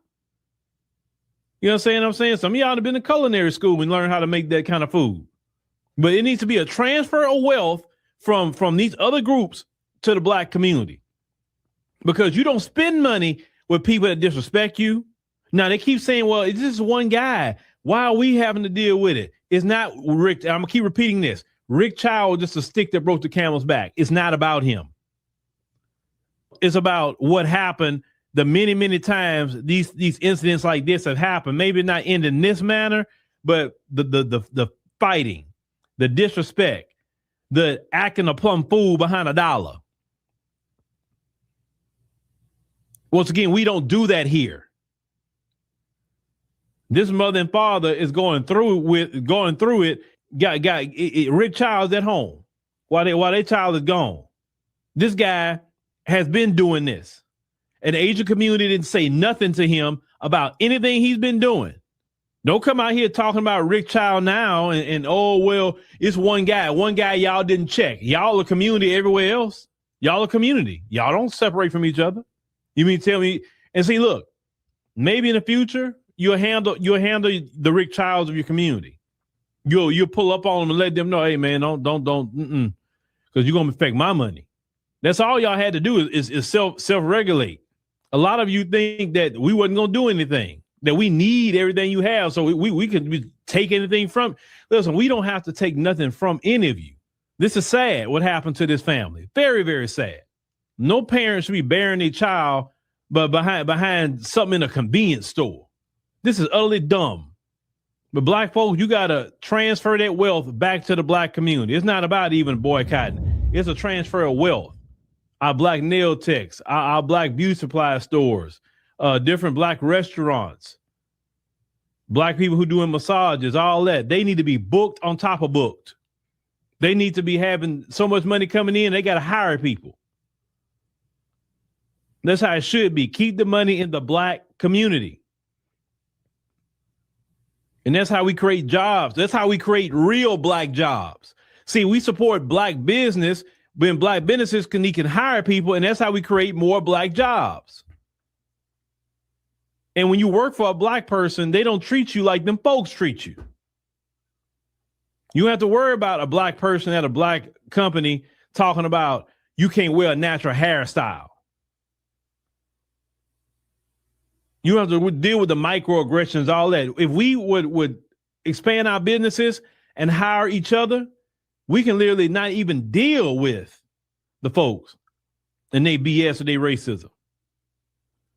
We literally can remove ourselves out of the companies and are totally away from them if we just support our own and grow black businesses. That's why when y'all even support us and download our app and all of that, or buy a book or whatever, or get an album from Soraya or whatever, right? You're supporting us and helping us to grow where we can open up more black jobs. The bigger we get, the more black jobs we can offer. And that's just really what it is. But it's about a transfer of wealth from their hand to our hand. You can't talk about delineation if you're not financially delineating, because that don't even make sense. The Democrat Party, you talk about a lot and all that. The Democrat Party don't support us, and most of you get that. We got to support ourselves, and I definitely, my prayers are with, this family, because they're going through it, especially having to deal with this anti-black racism. It's sick, and it's not just the folks. It's some other groups too, other immigrants too. You got people bootlicking, shucking, and jiving behind this case. Don't make sense. But y'all keep this going. Don't stop. This has to be permanent, not a temporary boycott.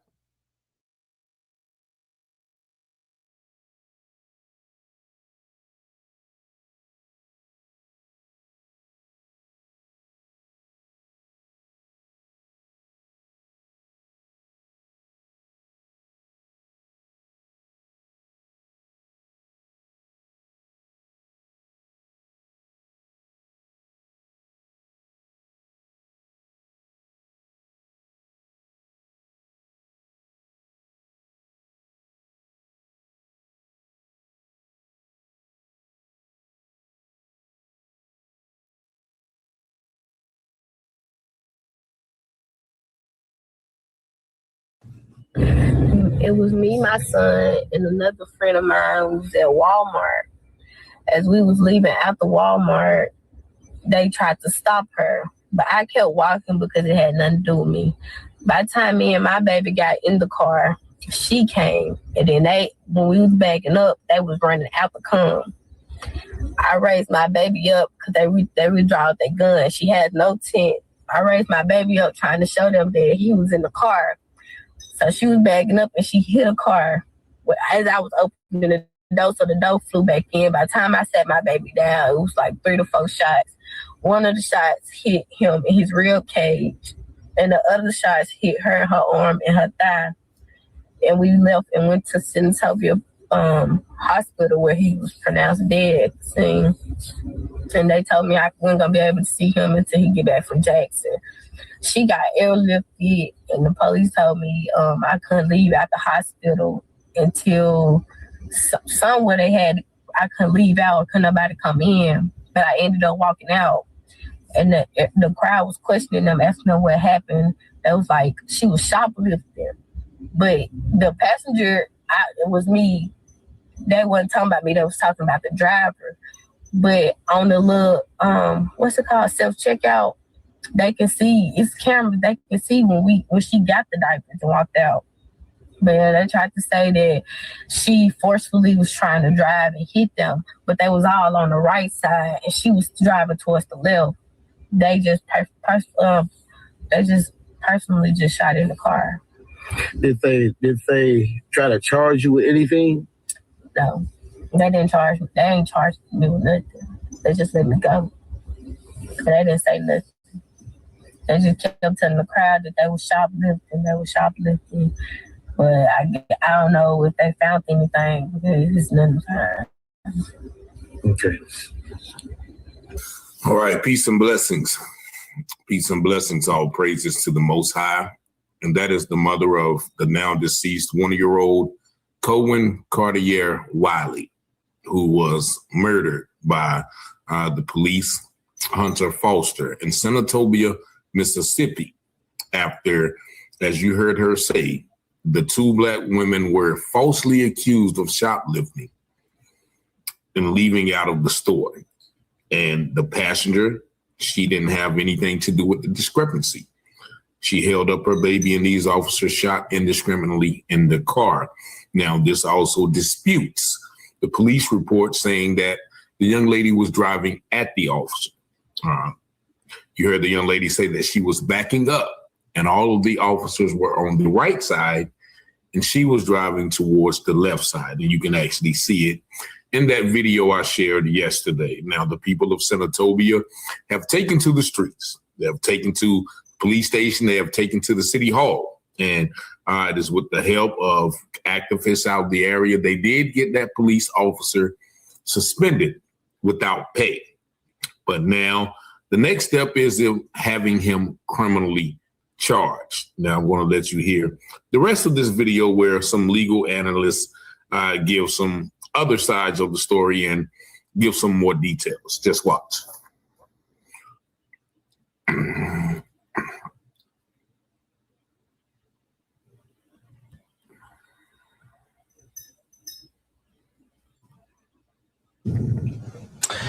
Powerful misstatements there from the mother. Attorneys representing Cohen's family are calling for the release of key video evidence. That request includes body camera footage, dash camera video, and surveillance video from the Walmart where the incident happened. ABC 24 Shakina Davis is in Senatobia with what the family's legal team is demanding. I'm standing outside of the Senatobia Walmart where the shooting happened Sunday. Now the family's attorneys say answers to some of their questions may be found in video they want released. We want to see the body cam footage from the officers. We also want to see the footage from Walmart. And the family is just wondering why the officer dispatched his service gun, knowing that there was a child in the car. Attorney Van Turner is representing the family of one-year-old Cohen Wiley and assisting civil rights attorney Ben Crump. He says the family is seeking video from multiple sources as they try to better understand what happened. According to the Mississippi Bureau of Investigation, officers responding to the shoplifting call at this Walmart encountered 2 adults and a child inside a vehicle. Investigators say an officer fired after the vehicle drove toward law enforcement. Cohen Wiley was later pronounced dead after the vehicle arrived at a nearby hospital. But we want a transparent investigation. We want a thorough investigation, and we want to make sure that there is no chance of any type of cover-up. The officer involved has been placed on leave without pay while the Mississippi Bureau of Investigation continues its review of the shooting. Turner says the family believes the release of video could help answer questions and provide clarity for the community. This was a horrible tragedy. No one-year-old child deserves to pass away from this earth like we've seen here in this case. So they're just asking for your prayers and they're asking for your support. Turner says the family's legal team is continuing to work with attorney Ben Crump and expects to provide additional updates later. The Mississippi Bureau of Investigation says its investigation remains ongoing. In Senatobia, Shakina Davis, ABC 24 News. In those first 48 hours after the shooting, the case gripped national headlines. The commissioner for the Mississippi Department of Public Safety held a news conference to address some of those concerns.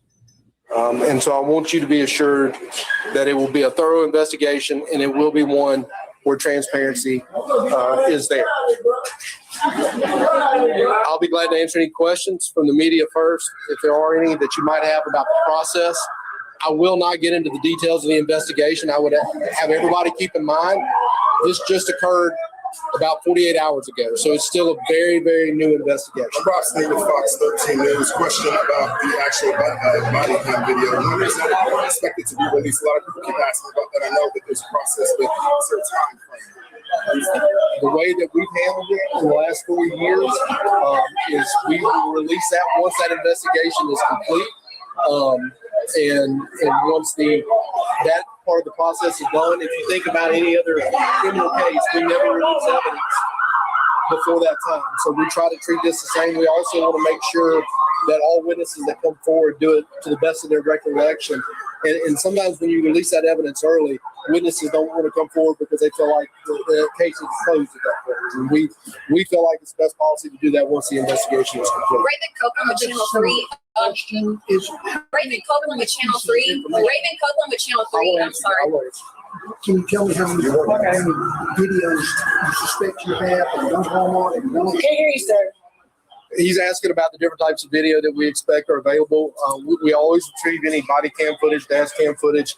Of course, this happened at a Walmart, and Walmart does have a highly sophisticated level of security cameras and systems, and we will work with Walmart to make sure that we obtain every piece of evidence that they have as far as security footage. Raven Copeland with Channel 3. What's the status of the officer involved in this shooting? Is he placed on suspension, on leave? Are there calls for him to be fired? What's the latest with that? Well, I can tell you again, we conduct the officer involved shooting part of the investigation. Each agency in the state, when these incidents happen, have an opportunity to do their own internal affairs investigation, internal analysis of what happens, and ultimately make those decisions. I can tell you it's very, very routine, and it would be quite unusual that an officer after an incident like this would not be put on some sort of administrative leave, at least for a short amount of time, but often for an extended amount. There's information online talking about this officer's past, saying that he had a kind of a shady past. Is there anything you can kind of clear up or elaborate on it concerning the officer and his history with the public at various jobs? Not that we would have. I mean, I can tell you the Board of Law Enforcement Officer Standards and Training is housed at the Department of Public Safety. They oversee the certificates of officers. Reviewing this officer's history, there's nothing in the file that would indicate any such problems. Paula Burris, community activist out of Memphis, Tennessee. On this day, in the time leading up to this incident, has anyone been arrested or has there been a police report made for shoplifting? I'm not going to, again, get any specifics of the investigation at this point. That's all part of the ongoing investigation. I can tell you NBI is conducting that as well as getting witness statements. And so I cannot answer that at this point. Are you able to speak to the policy that officers follow when it comes to pursuing an alleged shoplifter or any type of crime? What is that policy? And again, that is something department that is established. And just to give you an example, we oversee 900 law enforcement officers, Department of Public Safety, the largest of which is the Highway Patrol. The Highway Patrol might have a different pursuit policy than Jackson PD, for example. What is this pursuit policy for this? I don't know the pursuit policy for here in Senatobia. And I can tell you that's also one of the things that, a policy violation would be much different than a criminal or violation, and one in which we would really be taking a deep analysis of, but we will look at that. And it's one of those things that across the board, it takes time. Again, this happened on Sunday. We got to gather a lot of that evidence, and it doesn't just happen as quick as everybody wants it to. I understand that, but I cannot allow expediency to overtake the quality of the work that we're expected to do in these types of cases. What would you say to the public to reassure them? Because a lot of them obviously are angry today, or passionate, upset, hurt. There's a lot of people. So what is the direct message you would have to? Why y'all keep listening us? Again, and I understand the frustration. I mean, I've seen this happen in other communities across the state. That's why I'm here. Is to answer these types of questions so that everybody can understand the process that we're going through. And again, understand that our goal is to ultimately be transparent in our investigation so that everybody can take a look at that. And if the wrong conclusion is ultimately reached, then those decisions will be looked at and reviewed and scrutinized by the public. And that's how transparency creates accountability. Sir, can you give us your name and your time? All right, as we've reported, the Mississippi officer involved in the shooting death of that 1-year-old is currently on leave. So all I heard from that evil pale man was what Charlie Brown teacher sounds like. Wah, wah, wah, wah, wah, wah, wah, wah, wah, wah. Show the video. Well, it's going to take some time. We're going to do a deep analysis, about policy violation. It's different than a criminal violation. We're going to take a deep dive into that. Somebody should have been throwing eggs at him up there. Because just like the lady said at the end, when are y'all going to stop lynching us? When are y'all going to give us the same respect that we give y'all? A lot of deep dodging questions. No one was charged with shoplifting. If the woman who was shot, her friend, the mother's friend, would have been shoplifting, she would have been charged. They would have already be saying that. What is the policy for pursuing an individual that's fleeing? Oh, I don't know that policy. I don't know this policy. So this is what we have to deal with, or to the expediency. We can't let that take hold of a quality investigation. It's going to take some time. We can't release evidence while the investigation is ongoing. Show the video so we can see what y'all already know, which that trigger-happy officer who already had violations for using racial slurs, complaints filed against him, He shot because that's what he wanted to do. He didn't need to do it. Nobody was in danger. 5 or 6 other cops were as well on the scene, but he's the only one that shot. Listen to this last bit of that news article, then I'll be back with some more commentary. All right, as we've reported, the Mississippi officer involved in the shooting death of that 1-year-old is currently on leave. In the meantime, people in Senatobia packed a Board of Aldermen meeting demanding to see the video footage from that incident. ABC 24's Ezekiel Tomako has that story. Community members filled Senatobia City Hall following the death of 1-year-old Cohen Wiley after he was shot and killed in the Senatobia Walmart right off of US 51. Now, when it comes to community members, they say that they've had enough and they're demanding for evidence when it comes to what took place here on Sunday. According to the Mississippi Bureau of Investigation, officers with the Senatobia Police Department and Tate County Sheriff's Office responded to a shoplifting call Sunday at the Walmart on US 51. Investigators say that officers encountered 2 subjects and a child leaving the store in a vehicle. The MBI says that the driver allegedly drove towards officers and nearly struck one of them before an officer fired their weapon. Now let's look at that vehicle pulling out again. In a vehicle, the MBI says that the driver allegedly drove towards officers and nearly struck one. Right there. She had to back out of a parking space. One of them before an officer. No officers in front of that vehicle. Officer fired their weapon. Now, the vehicle later arrived at a local hospital where 1-year-old Cohen Wiley was pronounced dead and another person was listed in critical condition. During Tuesday's Board of Aldermen meeting, residents called for the release of the video following the incident. So we want some footage, okay? Before y'all tamper with it and do all what y'all do. Before y'all do all that right there, we like to see some clear-cut footage as to what happened at Walmart parking lot and what caused this deranged officer to feel the need to fire on a woman and a child. MBI is over the investigation. Listen to what I'm saying. I would like to see the footage just as well as everybody else. In order to make a decision, I mean, you get what I'm saying, brother. I understand. We need to suspend him without pay.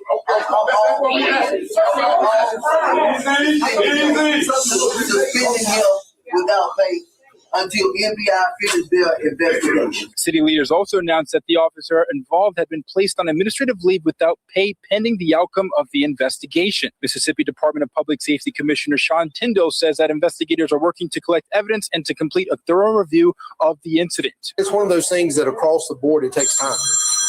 Again, this happened on Sunday. We got to gather a lot of that evidence.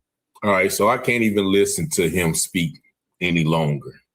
The bottom line is, there was an officer who was out of line.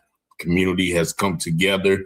You have 2 brothers on that city council, and they put the pressure on them to make the motion to suspend the officer without pay, and that's what happened. But there's still a lot more to be determined. That officer needs to be criminally charged.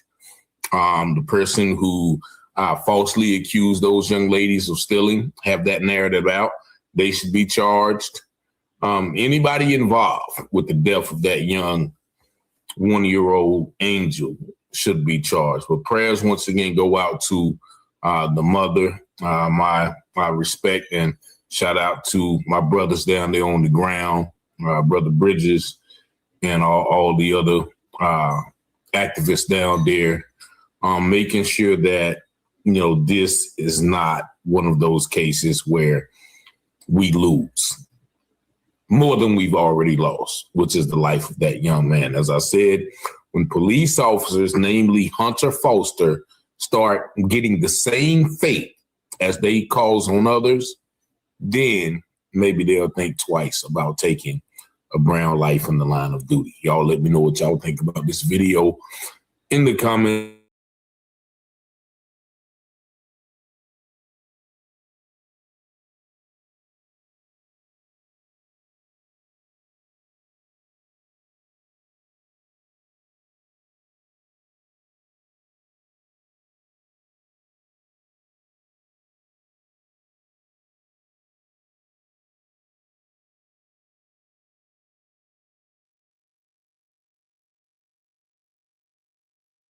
appearance in a Nashville courtroom.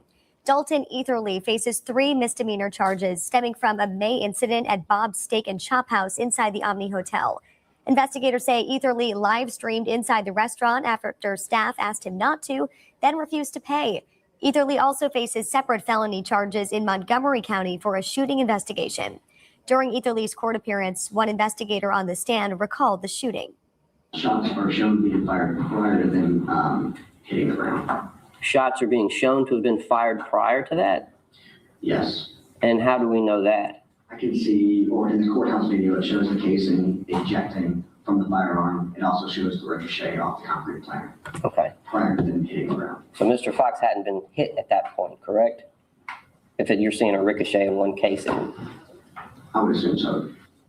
The judge denied Etherly's release today, citing violent posts he's made on social media. Etherly is also facing a $1 million bond in the Montgomery County case. All right, what's going on, man? We're in here. We're in here, ladies and gentlemen. Welcome to the Tap In. Round of applause to you. Round of applause to you, ladies and gentlemen. Thank you guys for tuning in to the Tap In. It's the late night Tap In, and we're ready to chop up great game, as we always do, ladies and gentlemen. You guys give me a nice retweet. Let everybody know that we are indeed live. Everybody give me a retweet, ladies and gentlemen.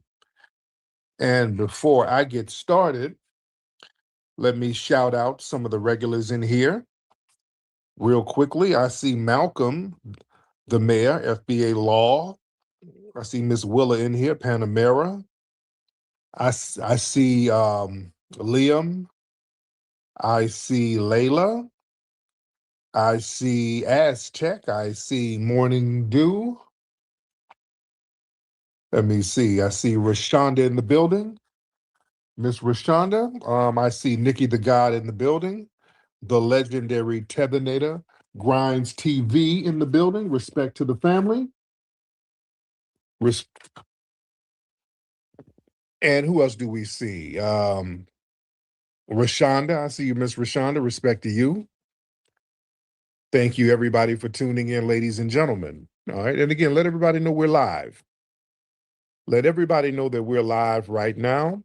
Before we get started, don't forget, everybody, go to Hidden History Museum. Everybody make a contribution to the Hidden History Museum. Make a weekly contribution, make a monthly contribution, but contribute to the Hidden History Museum, our own FBA institution, ladies and gentlemen. And don't forget to get your Rootwork deodorant at rootworkstyle.com, ladies and gentlemen, rootworkstyle.com. First thing we got to talk about, and shout out to everybody coming in the room. We got a couple of hundred people here within the first 30 seconds, so that's a beautiful thing. First thing we got to talk about, Chud the Bussy. We got to talk about Chud the Builder. He had a hearing today. And this was a hearing that took place in Davidson County.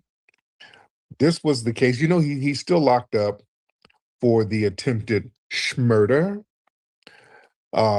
Today's hearing was tied to the previous misdemeanor charge where he faced in Davidson County. That was theft of service and disorderly conduct, where he went into that Nashville steakhouse and caused a disorder. He was released on $1,000 bond under the conditions that he avoid any new arrests. So he clearly violated the release conditions when he was arrested on May 13th. That was May 13th for shooting Joshua Fox. That was a disabled Black veteran. Shot him outside of the courthouse. It was very interesting. Today, one of the investigators presented some new surveillance footage from that May 13th shooting. He said that the video captures Chud firing at the Black man before any physical attack occurred. Now, that evidence is another major blow to Etherly's legal defense. It challenges that whole claim of self-defense, which we knew it wasn't self-defense. It was an ambush. So the ruling was the judge citing Chud's behavior and his social media activity and his violation of previous bond conditions. The judge, it was another Judge Blackburn, she revoked his bond entirely. So because of this ruling, Chud is going to remain behind bars, while that Montgomery County attempted murder case continues. So like I said, the problem with Chud was that he overcalculated. The problem was he put too many white people in danger.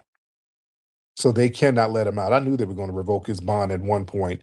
You know, all the white supremacists are trying to raise money to get him up out of there. No, he put too many white people at risk. He's way too reckless. He can't do self-defense. When he tried to do that shit on the courthouse steps, there's no defense for that. But understand something. Listen, this is a calculated racial ambush. Let's look at the actual evidence. Again, they said Chud fired before any contact happened. That proves it was never about self-preservation. It was a pre-planned racial ambush. All right? These white supremacists, like Chud and many others, they're actively orchestrating these encounters where they can execute Black people in broad daylight using the guise of an altercation to cover their tracks. And what they try to do, they try to weaponize legal codes. See, they're not just acting recklessly, they're studying and they're weaponizing the legal system and the common law system. They know that self-defense and stand your ground laws, they have been historically skewed to protect the dominant white society. They know it doesn't work. Those laws are not for us. So they know this and they intentionally exploit these legal loopholes to legitimize their targeted anti-Black violence. See, the system has already given the Chud, the builders, and the Austin Metcalfs, oh yeah, I'm going there too. They've given them a green light because there's a very dangerous precedent that's been set now. We see case after case where Black people are shot in the back, ambushed from behind, choked from behind, actively retreating, yet the legal system will still bend over backwards to label these killings as self-defense. And these people are banking on receiving that same type of systemic protection. Because there's an unspoken common law of white supremacy. There's the law written on books. Then there's the unspoken common law. That's the law that y'all need to understand. The law that they don't write down anymore. I always talk about this because, see, the white supremacists try to cover their tracks. What kind of laws are discriminatory now? Can you show me some laws on the books that discriminates? Everything is equal on the book. But you practice things through common law. You better understand how common law works, how white supremacy works. And this is where the power of white supremacy comes in. They have unspoken codes now. It's so locked and ingrained into the society, they don't have to overtly say it anymore. You understand? It's like a wink and a nod. We know what this law says on paper, but we know how we're going to enforce it. Wink, wink, wink. That's how they get you. That's why the great Neely Fuller taught us about having a code. We have to have a counter-racism code that we live by daily. That's the main reason why Dr. Neely Fuller, I keep calling him doctor, he wasn't technically a doctor, but he was a doctor and an expert on counter-racism narratives. He really spoke about the significance of us having a code of conduct where everything doesn't have to be overtly said. It's just the way you act and conduct things as far as empowerment and protecting yourself as Black people. But the dominant society, they have a code. Any form of violence committed by a white person against a Black person is automatically deemed justified. And see, within that framework, the mere existence or proximity of a Black person is treated as a lethal threat that warrants a lethal response. This goes into what Dr. Frances Cress Welsing taught us about how just our existence is deadly to the white supremacists because us procreating with them could wipe them out. You understand? She broke this down very beautifully in her book, The ISIS Papers.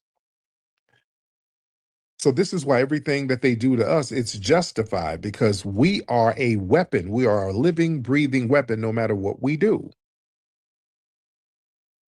And see, what the white supremacists like to do, they like to manufacture the fear defense. The playbook is very transparent.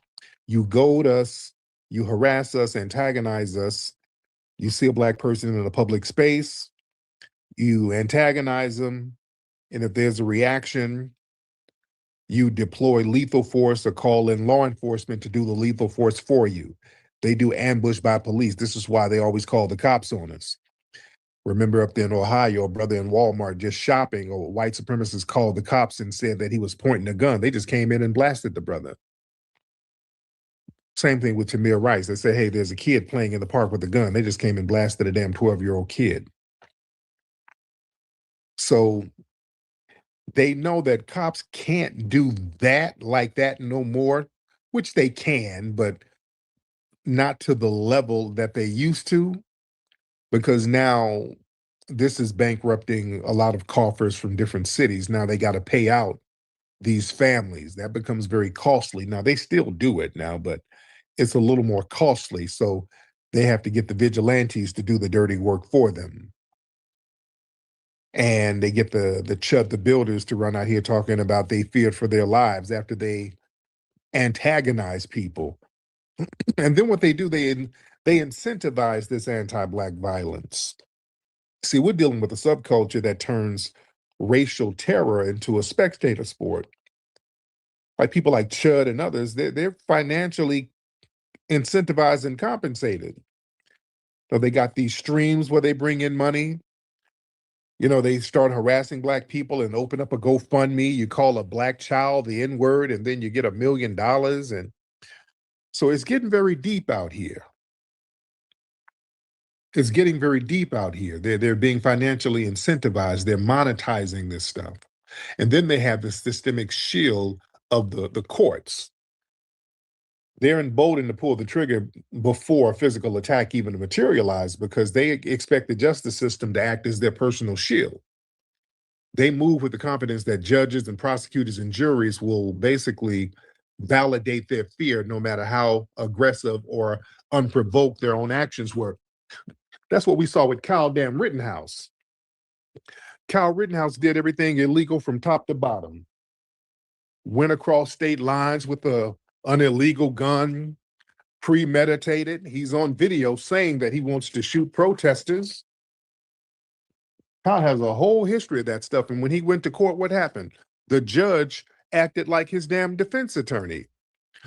The judge, the media, everybody coddled Kyle Rittenhouse. They treated him like a big baby. They coddled him, literally. And all of them got on code. The courts, law enforcement, the media, the political apparatus, all of them got on code. They didn't start digging up the videos of Kyle doing real foul shit, beating up on girls and stuff like that. We were pointing all that stuff out. They sat here and played right along with it and let him get on the stand and do that fake, horrible acting cry he did. So that sends a message to other white supremacists out there. And that's another thing. When Kyle was out there with the Proud Boys throwing up those white supremacist hand signals, the legacy media really downplayed that. The left and the right-wing media downplayed that. They're two wings on the same bird, by the way. But understand, we got to analyze all of this stuff from a very strategic standpoint. This isn't an isolated incident that's happening with Chud. This is very coordinated. This is a strategy to bait Black people into lethal situations. We got to recognize that the legal threshold for self-defense is damn near non-existent when the target is Black. You understand? And again, I keep talking about the Chud case. The only reason they're going after Chud and taking away the bail and all that is because where he tried that ambush. He tried it on a courthouse lawn. There's zero justification for that. He shouldn't have been there with a gun in the first place. The brother he had a court date. See, they can't try to pull the brother shouldn't have been there and all that. The brother had a court date. There's no way to justify what Chud did at all. They saw that Chud fired on that brother before a physical contact happened. This was a straight up and down ambush. Plus, looking at Chud's premeditated tweets, the man said what he was going to do. So it is real hard to justify that. You understand? And this is why we have to understand the Carmelo case as well, how that ties in. See, with the Carmelo case, people keep talking about, yeah, Carmelo should have just did a fair fight. Why didn't Carmelo just fight with his hands? See, that you can't be naive to racial encounters and how they operate today. Hostile white supremacist suspects instigating a physical altercation with a black person, they're not looking for a traditional fist fight. Understand white supremacy. White supremacists don't fight fair. When do they fight fair? The only time they step to you is when they know they got some weird disadvantage over your ass. Just like Chud. Chud was running around here trying to ambush people, knowing, goading people and yelling the N-word, knowing he's going to ambush him. They don't fight fair. And Carmelo understood that. You understand? These people, you got multiple people standing over you trying to go and harassing you and putting their hands on you. What the hell are you supposed to do? You can't fight all them people and you're smaller than all of them. So Carmelo did what he needed to do to neutralize the threat and get out of there. You understand? They want to manufacture a physical struggle so they can immediately escalate to some type of legal force against or lethal force against you and then claim self-defense. You see? A black person being accosted and assaulted by somebody in the dominant white society, you have to defend yourself by all means, because they'll unalive your ass and then claim self-defense. So no. You don't sit around and just let yourself get off by these people. And shout out to the brother who fought Chud. Remember, the brother got ambushed by Chud and still whooped Chud's ass. You understand? That brother got ambushed. He got shot a couple of times and still beat the brakes off Chud. Family, let me explain something. Black people, you have zero obligation to accept the bait. Black people, you're not under no obligation to play Russian roulette with your lives to satisfy the dominant society's hypocritical ass rules of engagement. If an aggressive stranger violently violates your personal space and put their hands on you, you're not required to just go into some hand-to-hand combat like this is a goddamn Rambo movie. And just to find out they got a firearm tucked in their waistband or some other mob waiting to jump in and unalive you from the side or whatever. No. You defend yourself how you need to defend yourself. You understand? It's better to be judged by 12 than carried by 6. And look at Carmelo. He was continuously harassed, surrounded, grabbed, and assaulted by the son of a white supremacist who felt entitled to dictate his presence and put hands on him. And white supremacists, they weaponize that exact type of aggressive entitlement to escalate encounters. It never stops. When people say, well, why didn't Carmelo just walk away? Okay, then you walk to the next spot, then the next white supremacist come and tell you to do something. It never stops. Everywhere we go, there's a white supremacist trying to tell us what to do or question why we are where we're supposed to be. Carmelo wasn't obligated to get up and go anywhere. That Metcalf didn't control no tent. He didn't control no benches. This is why it never stops, ladies and gentlemen. And I see Sambos out here with Carmelo's get you to live. Oh, you were Sambo. You were scared Sambo. All right? Most likely a tether. But yeah, if we accept that, it never stops, ladies and gentlemen. We see Karen videos all the time. If we're in our own apartment complex, There's some Karen like, hey, do you live here? Where do you live? Let me see your ID. Like, what?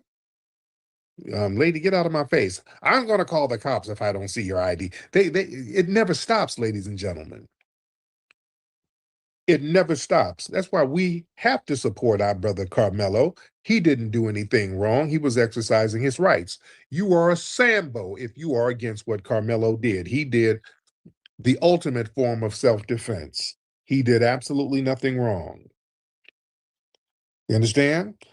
You neutralize the unknown threat, and that is survival. He was justified in neutralizing an active, escalating threat. When an aggressor ignores warnings, physically attacks you, you don't have the luxury of waiting to see if this is going to turn into a lethal ambush against you. There's too many chuds out here.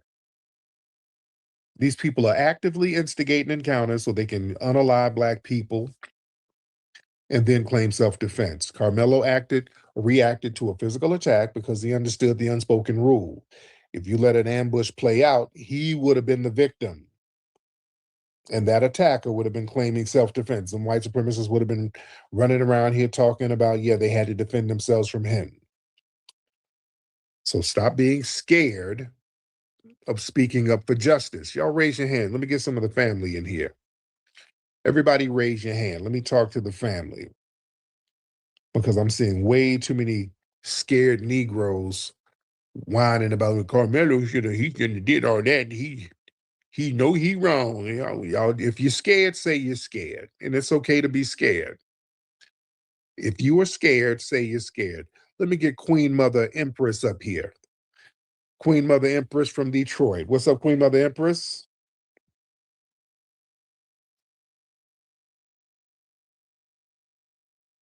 How are you, beloved? That the moon is in our sign of Cancer. Yes. Let me cook a little bit with you. I want to put you up on some game.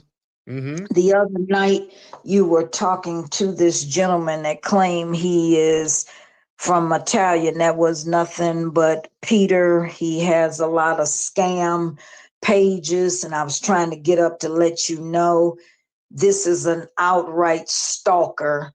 And he can't handle when he kept saying, are you going to answer the question? And you keep going around it. That was Peter, just so we know for future reference. That's that asshole.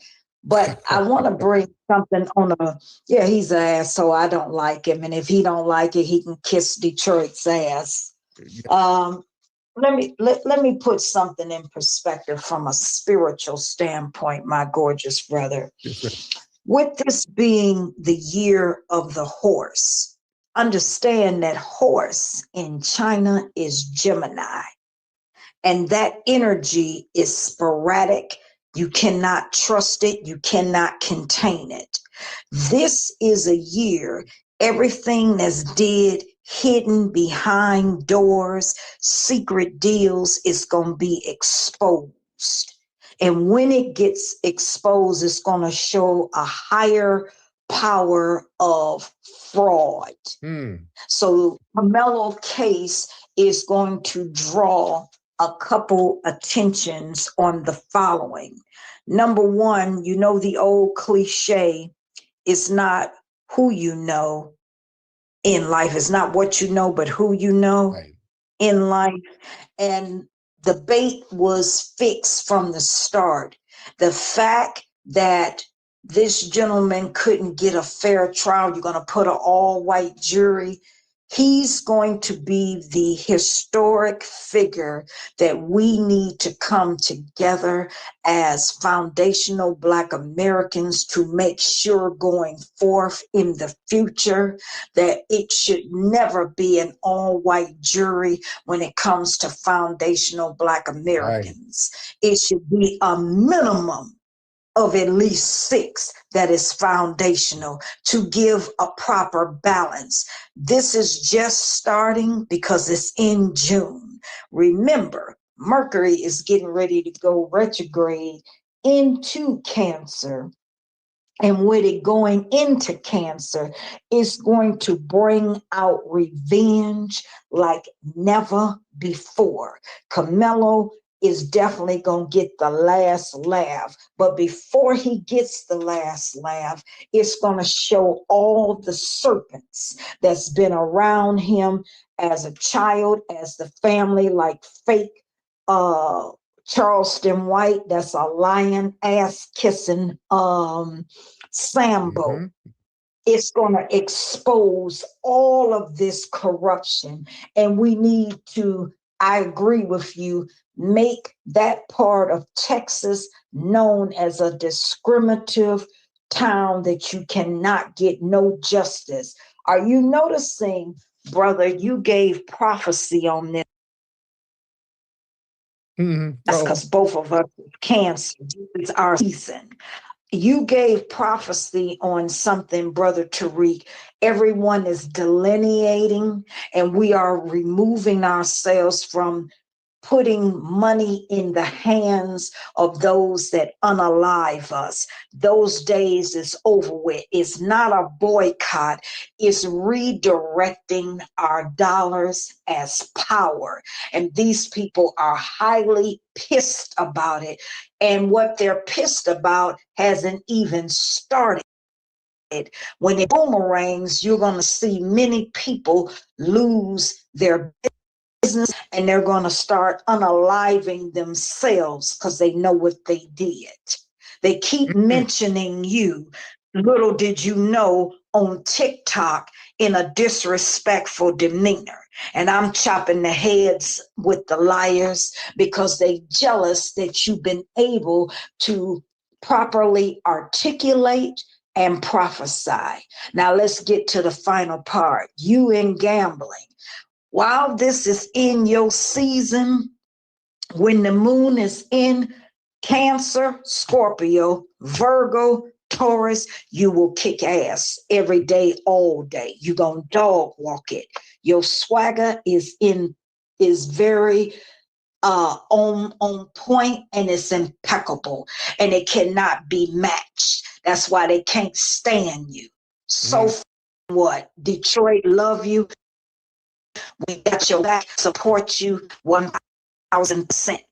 But I'm giving the prophecy, we gonna get the last laugh, and it's going back to 1966 under the year of the fire horse. When 1967, you seen Detroit was the first city and state that started the all right wars, and chaos got started here, the riots.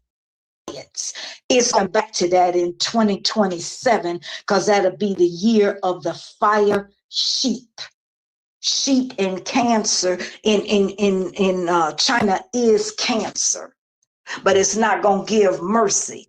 It's coming to pay revenge. My question to you, brother, what can we do to make sure that this is not just a temporary phase? Many speculate it's only going to be 30 to 90 days. I say if we continue with this, like Dr. King did, he showed us we can withhold our funds for a year and shut it all down of these suspected white supremacists, because now they got too much to say.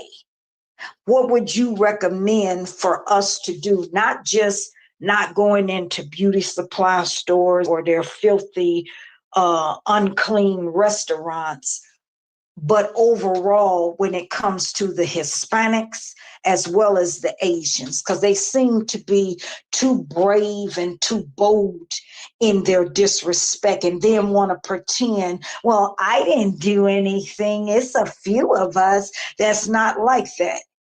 But you sat back and seen this child that was 14 years old be unalive. Did you just see the little boy that just got murdered at the Walmart, and he wasn't but a year old? It's getting ready to be a turn up summer in violence. Yes, ma'am. I'd like to know your take on that, brother, and bring me up more often. Instead of hearing these stupid white supremacists, when you don't want to be bothered, bring me up and let me do some reading. It's time to get the Majara spirit working, because it's ass kicking time spiritually. Yes, ma'am. And you gotta see them lose.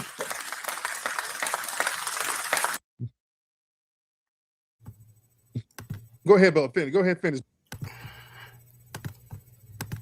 Kofi, follow me.